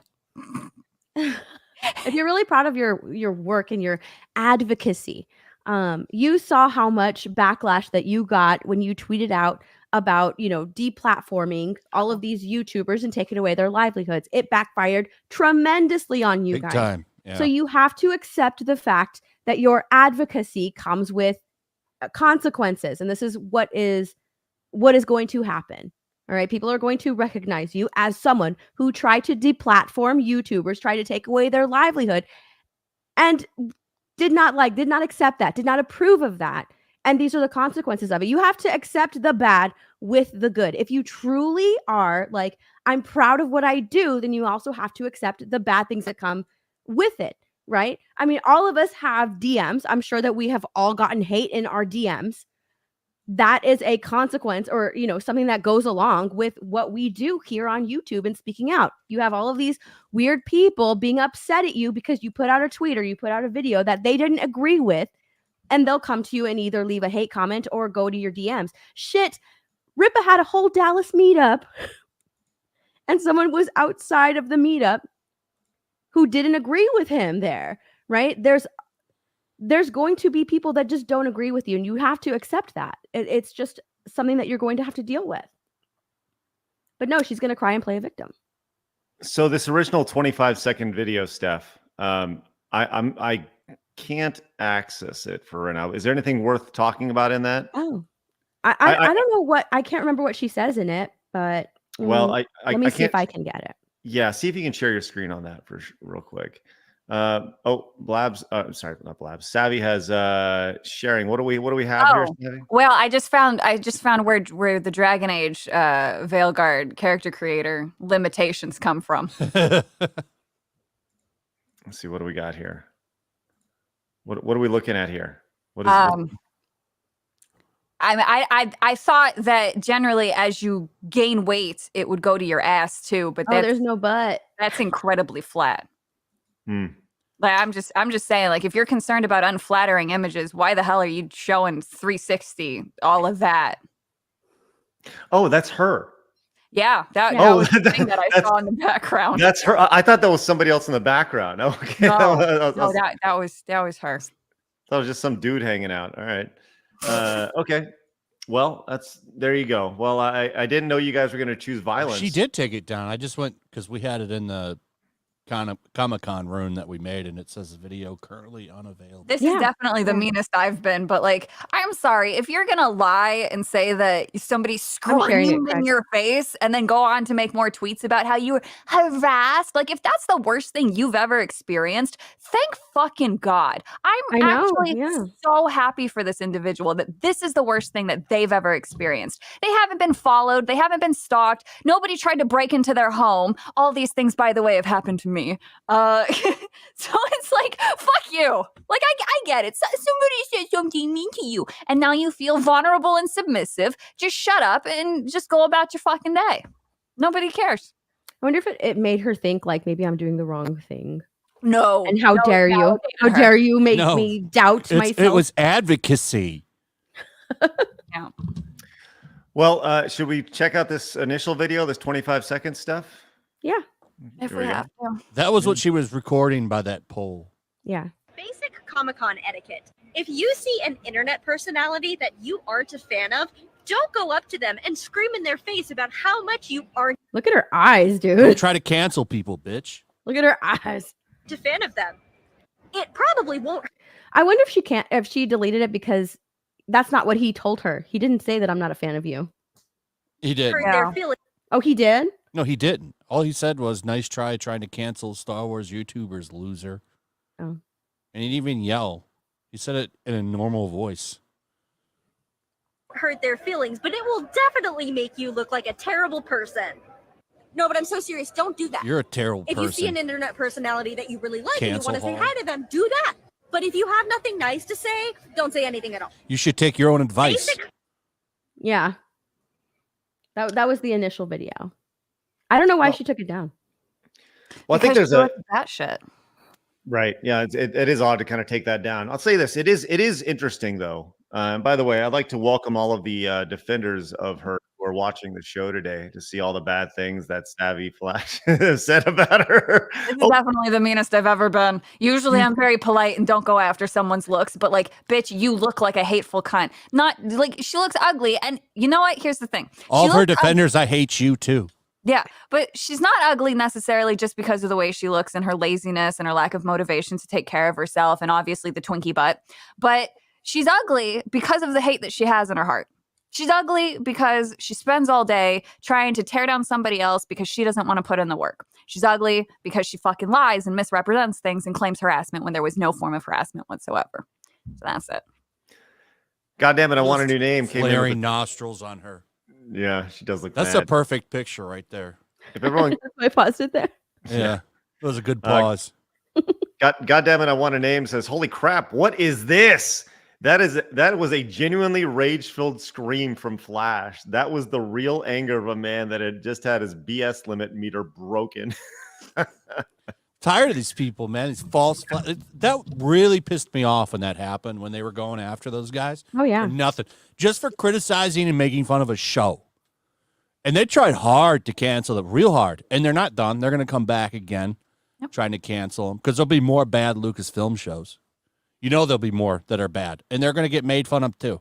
And it's bullshit. They should be you should be allowed to say what you want to say without having these fucking assholes try to come in and take care of you and get you out of here. No one tries to go after them. No one cares what they say about the show, even though it comes from Lucasfilm. That's why they get those gift baskets. Star Wars explained after all that was the most tone-deaf shit I've ever seen. After they tried to cancel everybody, they post that gift basket with that $200 Millennium Falcon in it. Fuck out Because of here. they still got a shill. That shill's got a shill. Well, that was their gift. That came from Lucasfilm. Yeah. It was a gift basket of probably a total of $300 to $400 of merchandise in it. Because that Millennium Falcon was at least $200. It's the black one. It's that black variant, and it's like $200 something. Well, I'll say this. I have that one. You know, in every fandom, there's people like that, right? It's the toxic positivity. Everything's awesome, everything's great, and if you don't like it, you're a bigot, right? And in the video game space, that just happens to be journalists, and we're journalists in access media. It's all the same, right? They may not get gift baskets in the video game space, but they do get free games, and they get T-shirts and jackets and all sorts of stuff. So I think that'd be a good opportunity to move over to a little back and forth that I had with Alyssa Mercante over the weekend. Now, Flash, I know you have a different back and forth, or a different name for Alyssa than I do. But I call her Mercante. Yes. I refuse to call her anything else. Well, she tweeted this out, and I just found immense irony in this statement. She said, and I quote, there we go. Words have meaning, and this site has steadily eroded many meanings away. Now bad actors can co-opt phrases traditionally used by activists when fighting for equality, or twist words to justify harassment, defamation, and hate speech. I think it's probably not. That's probably not good for society, but I don't know, right? So she posted that, and I just thought there was like immense irony. So I quote tweeted that, and I said, she's 100% right. Bad actors have co-opted words and phrases. Words like how are racist. You not blocked? A great question. I think I was at one point, but I'm not anymore. I said words like racist and sexist and harassment and criticism, homophobic, hate speech, and pointed out down below words like incel, right? Other words, they've lost their meaning as they've been thrown at people who aren't any of those things for simply disagreeing about video games. Like people are pissed about video games. Now, this naturally could not be thrown back in her face. So she responded with, how much to vote in your prestigious, absolutely not a grift award show? And I simply responded with, I'm sorry. I'm sorry you're upset. You're no longer relevant or needed. By the way, good luck with your Twitch channel. I'm sure it's going to be massively successful. Now, my goal is to be extremely nice and just kill these people with kindness. And I will. And, she thought she came back at me hard, and she says, well, have you ever been relevant or needed? And for that, she was quickly ratioed, not by me, but by other people, which I think is the best thing about it. I didn't even have to say a damn thing for her to get destroyed into oblivion along the way. But she was talking about the Real Game Awards, and I think that's actually a really great opportunity to bring up the idea that Black Myth Wukong and Stellar Blade were not nominated by the Golden Joystick Awards. I did a standalone video about this, and this very much strictly is built around ideology. There's a 0% chance that this was built around the game itself or the sales or the reception from games. Savvy, you're thinking. Are you thinking about something? No. Okay. No, I have nothing of value to add to this because it's just, I just want to ask why. Like, this is so tiring. I'm tired. Alyssa can say whatever she wants, but like, there's no way she's not self-aware. There's no way. Right? Now, hold on a second. You say it's not relevant, but what if you really do want to know the best butt plug to use for Animal Crossing? Now, there's plenty of good articles on Kotaku on what is the best butt plug to shove up your ass while playing Animal Crossing, and that could be helpful to 3 or 4 people. That's a really good point, Flash, and I'm glad you brought that up. And if and when I do need to find that, I will certainly search Kotaku for the best. I got you covered. They appreciate that. Thanks, Flash. Why are we here? What are we doing? That's a great question. We asked about all the and time. For those in the chat, Animal Crossing is my favorite game. And Flash for those of you who does? For those of you in the chat that don't know, that's a real article. That's a real article. Kotaku. Yeah. That's a real article. The best butt plugs to play Animal Crossing with, so that in certain interactions it vibrates. Oh my god! Luke Plunkett wrote that, and that is a real Kotaku article. Yeah, right here. Got it pulled up. Congratulations, Steph. Your childhood is ruined. Oh, where are we at? Oh, did it?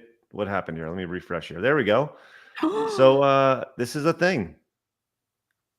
I'm never going to let this go, and I'm always going to bring it up because that's what Kotaku is. Do you know what this reminds me? This reminds me of so back in the My Little Pony era, there was a Make-A-Wish child who managed to get their My Little Pony character actually put into the show, and the creators came out and said, "Please don't make porn of this." Okay. And that's just what it reminds me of. Like that's Kotaku in a nutshell. Well, this goes back to these are the people that are voting on these award shows. When you talk about, yeah, sorry, I ruined it, Steph. Bummer. I love it. But like the Golden Joystick Award, this is all built around Access Media along the way. All of it is built around Access Media. And it's not representative of the people who play the games. And once again, just a little, I would be remiss if I didn't let you guys know about this. Matt Shogun says, this is why I'll watch the Real Game Awards instead, produced by an actual gamer. And we saw this a lot. I saw this as well. Old Man Grimm came in and said, listen, Asylum Mercante. I don't know who this Kate Bush's tampon is, or whatever, but they're really mad. They said they have a biggest cash grab category, and you have to pay $30 a month to even vote on the award show. Really, I thought that was really interesting that they thought it was $30 a month when it very clearly just says every year. Yeah, every year. And the whole idea of that is to keep people like this out, which is wonderful. So, I just said if it's pissing off the Access Media, we must be doing something right. We also announced the 25 different categories we're going to have for our award, including our award show, including the shitty ass game of the year, and Savvy best jiggle physics will be included. I know. Yo, you got me on 3 categories. All I can say is you're welcome, everyone. Well, those are all available, and game of the year is up to be for nominations right now. So if you don't like the idea that Black Myth Wukong or Stellar Blade were not made to be voted on for their game of the year, you can vote on it, or at least nominate it over at the Real Game Awards. And because Alyssa has been such a great champion for us, I just thought it would be very appropriate. She was asking how much it was to vote on the Absolutely Not Grift Award show, right? And I just thought, I said it's usually $30 a year, But because she's such a champion and are spreading the word about the award show, I've created the promo code Alyssa. So anyone who's reading this can get $5 off their first year membership. So with that said, if anybody would like to go to the realgameawards.com and use promo code Alyssa, I would love to update Alyssa and let her know that we have, by the way, we're closing in on 500 members right now. Can I present the award for shitty ass game? Well, you know, it's funny you mentioned that because maybe Flash, you can present the award for. We have a couple different categories, including best video game journalist and worst video game journalist as well. So you can take your pick if you want shitty ass game of the year or you want worst video game journalist. You can have either or. I'm just But I got dibs yes. though on the husbando one. I mean, come on. Yeah, yeah. I'll I'm take the the only one who journalist ones splurged too. every day. So with that I'll said, present I some awards. Would love that. Would love that. And we're going to get around. The award show will be in January this year. Very excited for that. But once again, go to therealgameawards.com and use promo code Alyssa and let her know what a great support she has shown for the Real Game Awards. And use that promo code. And guess what? You too can get $5 off, courtesy of Alyssa Mercante. So thank you, Alyssa, for your promotion of our brand. And I look forward to letting you know how many different memberships you've sold. Thank you very much. Appreciate that. Guys, thank you very much for your support. We have one more story to finish up. Quite possibly the most unlikable person on earth. But before we do, Tanya came in, says, Savvy Yuri game recommended. Yeah, we would probably make that happen. Be a side scroller. We're going to develop that out for Sav. This will be great. Ian came in with 10 gifted memberships. Let's stink and go.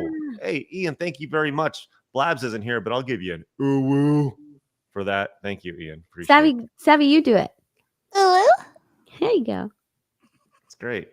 It makes me really uncomfortable after today's conversation. I needed that after I learned that Savvy got rid of her jiggle physics. Okay, Yes. I will never be not mad at that. Hey, I do want to, real quick, I totally shit the bed.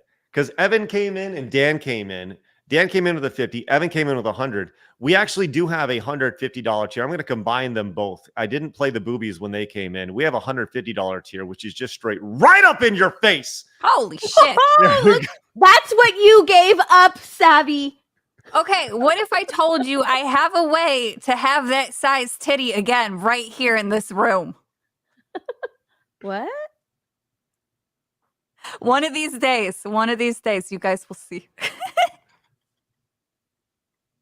I don't know. Is it like a I don't know if I'm allowed strap-on to be a part of these situation? What? Well, it's not strap on implies. Oh no. Oh no, I just bought something for cosplay once. Okay. Interesting. Not to be outdone, Henry Davis came in with a $50 direct donation. Thank you, Henry. Here's your 50, baby. Says internet and games were much better place when with less people involved. Hey, Henry, preach with less people involved. The internet and games. Bless that woman. God bless her, every inch of her. Good for her. Oh my God. Not to be outdone, Mark of Reality over on Rumble came in and says, oh, bologna sausage. The only far-right recruiters recruiting anyone are the FBI agitators trying to manufacture their alt-right boogeyman. What up, Mark? You. Appreciate you, buddy. Stay-at-home Hippo came in with a $20 super chat. Says, been gone for a month for grand jury duty. Holy shit. Missed a lot of stuff. First day back, and it's business as usual. Oswald Cobblepot the Penguin has more curves than most feminist / whack women. Happy to see Steph, Flash, and Savvy. We'll stay at home, Hippo. Sorry you had to deal with all that month of jury duty. That's insane. With that said, we're glad you're here. We're back at it, and we had a week off, but here we are, ready to go. All right, let's go to this last story here. We do see every single one of your super chats, direct donations, and Rumble rants, and I'll read every single one of them before the end of the show. Genuinely appreciate that, guys. Thank you very much. Let's go to the most least likable person on earth. Savvy, are you familiar with Jack Doherty? Oh, isn't it that loser kid? Yes.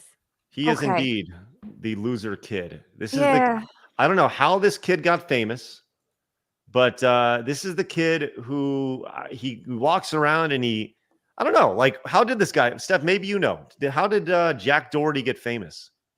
He basically had like that content where he goes around pissing people off and like getting in your face, but once you try and react to him, he hides behind his bodyguard. That's basically his whole thing. He also manages a lot of OnlyFans girls, and he brags about it a whole lot. And that's where he makes a lot of money, because he manages a lot of OnlyFans girls. Okay. Yeah. So he's in the horror business. He's in the whole business. It is a booming business. It has historically been booming. Why would a woman ever want a baby face manager? I don't know. Great question. But so anyways, he's obviously done very well for himself, as he was out driving his McLaren the other day. And Flash, did you see this video that was passed around? Is that the one with him in the gas station getting pressed? Oh, no. He was out driving his McLaren around, and this is what happened. Looking at his phone. I'm going to bring this down so we don't get flagged. Bring this down. It's raining. Why would you drive this on a rainy day? He revs it up. He goes faster. Yeah, he just, what's that was astroplaned, when the water gets under your tires, is that what it's called? Hydroplane. Hydroplane. Yes. So a car like that, you can, if you go out on a wet road, like, they're really susceptible to that. Rear wheel drive cars are not the best on rainy days. I'll tell you this. I have hydroplaned.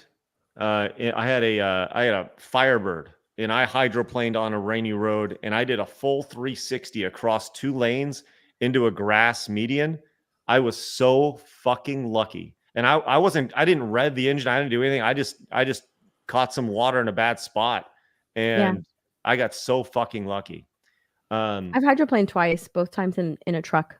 So. Yeah. Trucks are tough, like, because they have such light back ends. Yeah. Mm-hmm. I drive a truck. It happens. Like, you can feel it's scary. Oh, it is. Like it becomes weightless in the back. Mm-hmm. Well, this fucker ran into the wall, crashed into and just wrecked his McLaren here. And there's more to this story, but you can see here as he's going around and surveying it. There's no reason for him to be shirtless, by the way. No. Like, medics didn't tell him to take his shirt off. He just randomly took it off. Right. Yeah. And by the way, he's just been in a wreck, and he's still streaming. Mm-hmm. Like, at a certain point, aren't you like, hey, should probably stop streaming here, right? Well, he probably had a lot of people watching, though. Is his friend that was in the car with him, I think. And there's another video of like the initial crash, and you can see that his friend is like completely bloodied up because he was in the car with him on the passenger side. And he gives him the phone. He didn't ask him, "Are you okay?" Nothing. He just gives him the phone to continue streaming. The dude looks like, where am I? Yeah. Right now. Like, what is happening right now? Help! Break the fucking window! And he just gives him the phone to keep streaming. It's crazy. Help! Oh, fuck. Can you hold this? Oh, fuck. Can you hold my phone? Why does he have paint splatters all over his car? Because he wants to be flashy. Yeah. Because he played GTA, and there's a little decal sticker that you can get that does that. That's awful. So he's over here, and look, don't forget about his buddy. His buddy was the one filming him. Are you fucking kidding me, bro? Oh my god! No. Michael, are you good? Oh shit! Oh fuck! Michael. So there's that, and then there's another picture of another video here. All right, guys, we're in the hospital after the crash. How you feeling, Michael? Amazing. Just getting stitches right now, but. Where's your shirt? I don't know. He just takes it off. Like, he'll just take off his shirt. Yeah. What can you do about a fuckface kid like this? Like, is there anything you can do? I mean, you got a 20-year-old shithead who's there's driving something that around. can be done. That's true. There is something that can be done. Darwin comes for them all eventually. The only good thing about any of this, and I mean this wholeheartedly because fuck him, the only good thing is that no one else was hurt. No, he didn't crash into somebody else. True. Yeah. He's been criticized like by everyone. Nobody is defending him. Yeah, nobody likes him. Nobody is defending him. And yes, the good thing is that no one else was like hurt, and nobody was hurt because like his friend. Look at the car. The car looked terrible. The car was completely damaged. Yeah, those cars are so flimsy. Yeah. And it's just like people are grateful that he didn't run into anybody because nobody knows what he was looking at. If he was like looking at a text or if he was looking at the chat while he was driving. Right. But his eyes were barely on the road. He was looking down the entire time and decided to go faster and then got into a car accident. Nobody's defending him at all. And he got kicked from, I believe he got permabanned from Kick. He should be deplatformed from everything because that should be a violation of every fucking rule because he's clearly like they tell you. I remember when Twitch IRL streaming started really being popular, they had to crack down and say, guys, don't look at your chat while you're streaming. Like this isn't new. There are dumb people doing dumb shit all the time. But the fact that it's happening still in 2024 after there were so many issues on Twitch prior with it, like dude, this. I'm so against censorship, but this is literally violating every single rule. Dude needs to be deplatformed right now. Well, he's killed someone. You're right, and he's been deplatformed off Kick, but he still has a YouTube account, and his YouTube account is still very strong.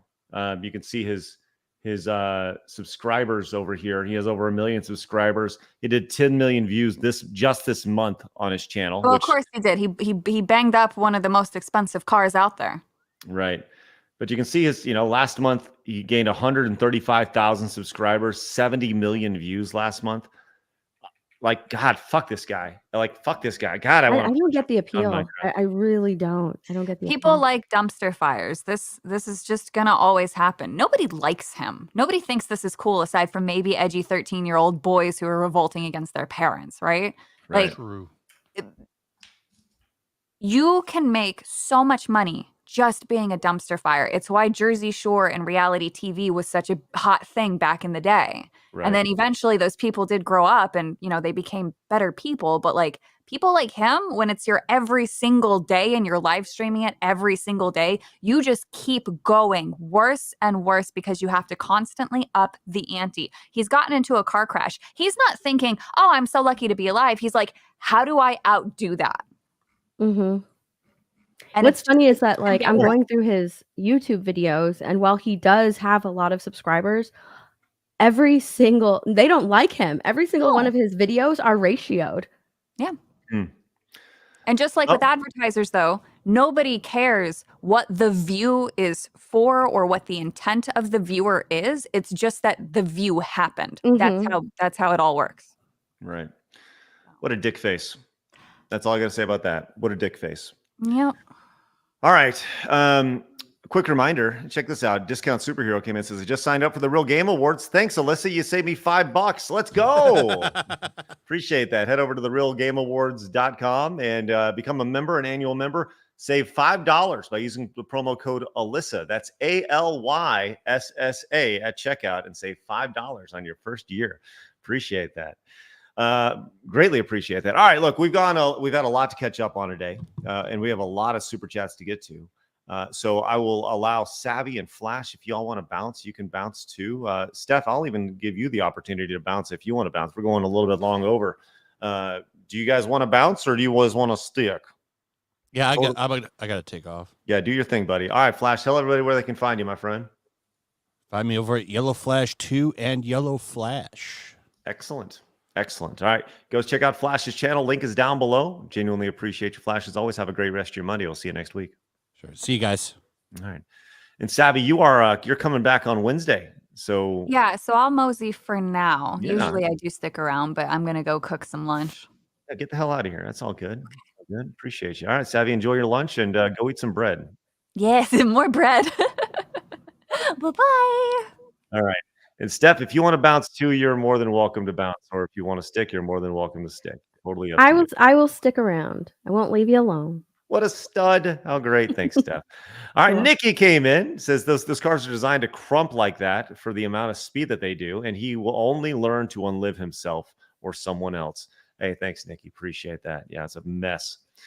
Jimmy Ray came in and says, it must be a Craig thing, my real name. I also hydroplaned across the highway in my Firebird and did a 360.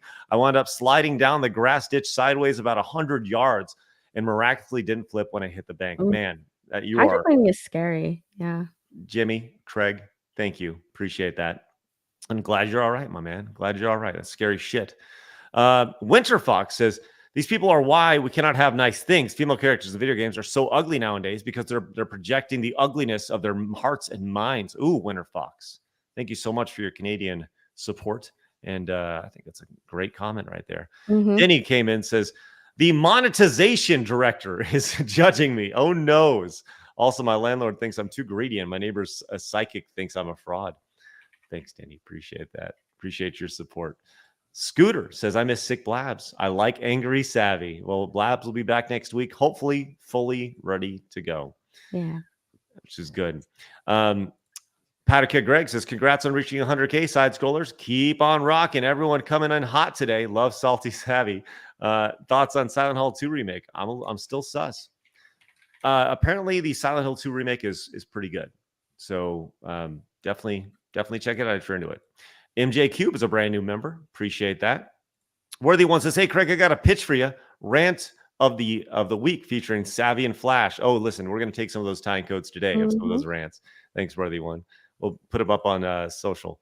Rio came in with a super sticker. Thank you very much. Quagmire says, sure was a shit Saturday night with no Flash. Yeah, sorry, he was traveling. But he's here now. Scarfy says Flash huffed and puffed and called her out. That's right.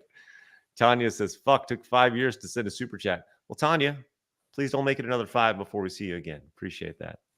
A says, Steph, what's your favorite Animal Crossing game? Ooh, I actually like New Horizons. The one that just the newest one. It's a shame we're not getting any updates.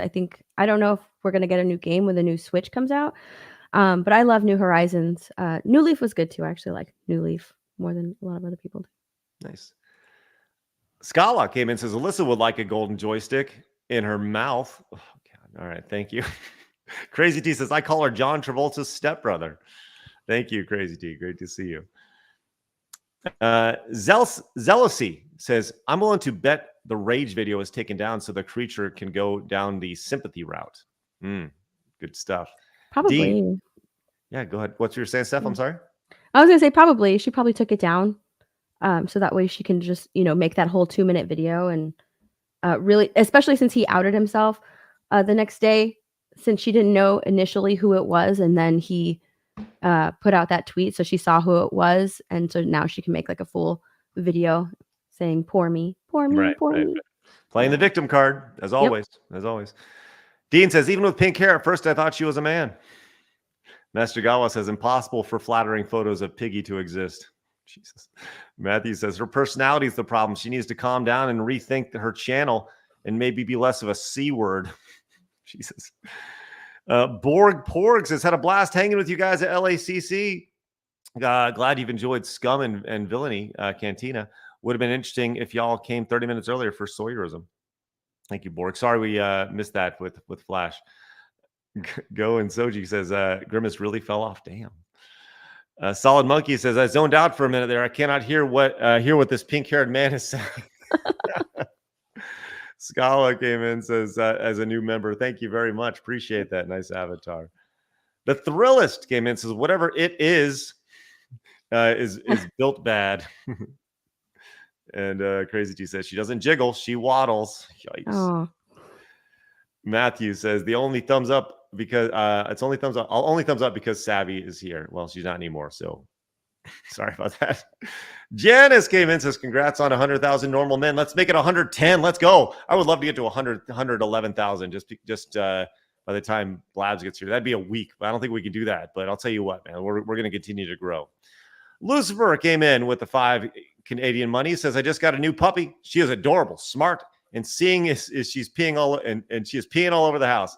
Now I know what living with Savvy and Beardo is like. God, congratulations on your new puppy, though. Yeah, that's awesome. Javi came in and says, hey guys, missed you, Craig. Hi, Savvy, you thick girl.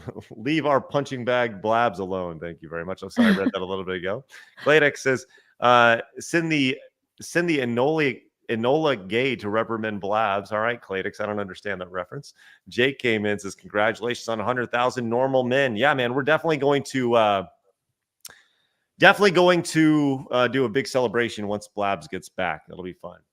Dean came in and says, Craig, fun fact, DSP begged a total of 84 times last night. How many times you guys been begging? Lol, keep on keeping on, brother. Hashtag monetize the haters. Hey, Dean, thank you very much. If you guys want to super chat, now would be a great time to do so. And also, if you want to head over to therealgameawards.com, use promo code Alyssa, and get $5 off your annual membership. Appreciate that. Let's go, Dean. Thank you very much. Benjathan came in and says, you take that bag, Craigorilla, or some bee crash mined over mutant my childhood, along with Ridge Racer. Y'all got to listen to Disco Ball from the Blue Disc. Benjamin, what the fuck are you talking about? Master Gawa came in and says, Savvy scientifically explained being cursed with vampirism for defying the biblical deity I worship. Avoid the sun. We don't need any more bushfires. And then he followed up and says, Savvy secretly jacked like Arnold. Pray for my safety at all times. I've shamed her. It's worth the risk because someone has to. She needs it. You guys are nuts. Nathan says, to me, Halo 5 was the LJN of the series. People were at least willing to give the reboot a chance with 4. It peaked with 3 and Reach. Thank you, Nathan. Bolo came in and says, Savvy over here refitting from a battleship's armaments to a light cruiser. So that's right. She's downsized, if you will. Can't believe she downsized. That's shocking. I did not so think sad. It's so sad. Crazy. The Grateful Gamer says Brits got it right calling boobs jubblies. Longrua says, take my commie funny money, stuttered man. Well, thank you. Appreciate your commie money. I don't even know what the D is right there. Interesting. Can you find out what that D means, Steph? I don't know what that is. Okay.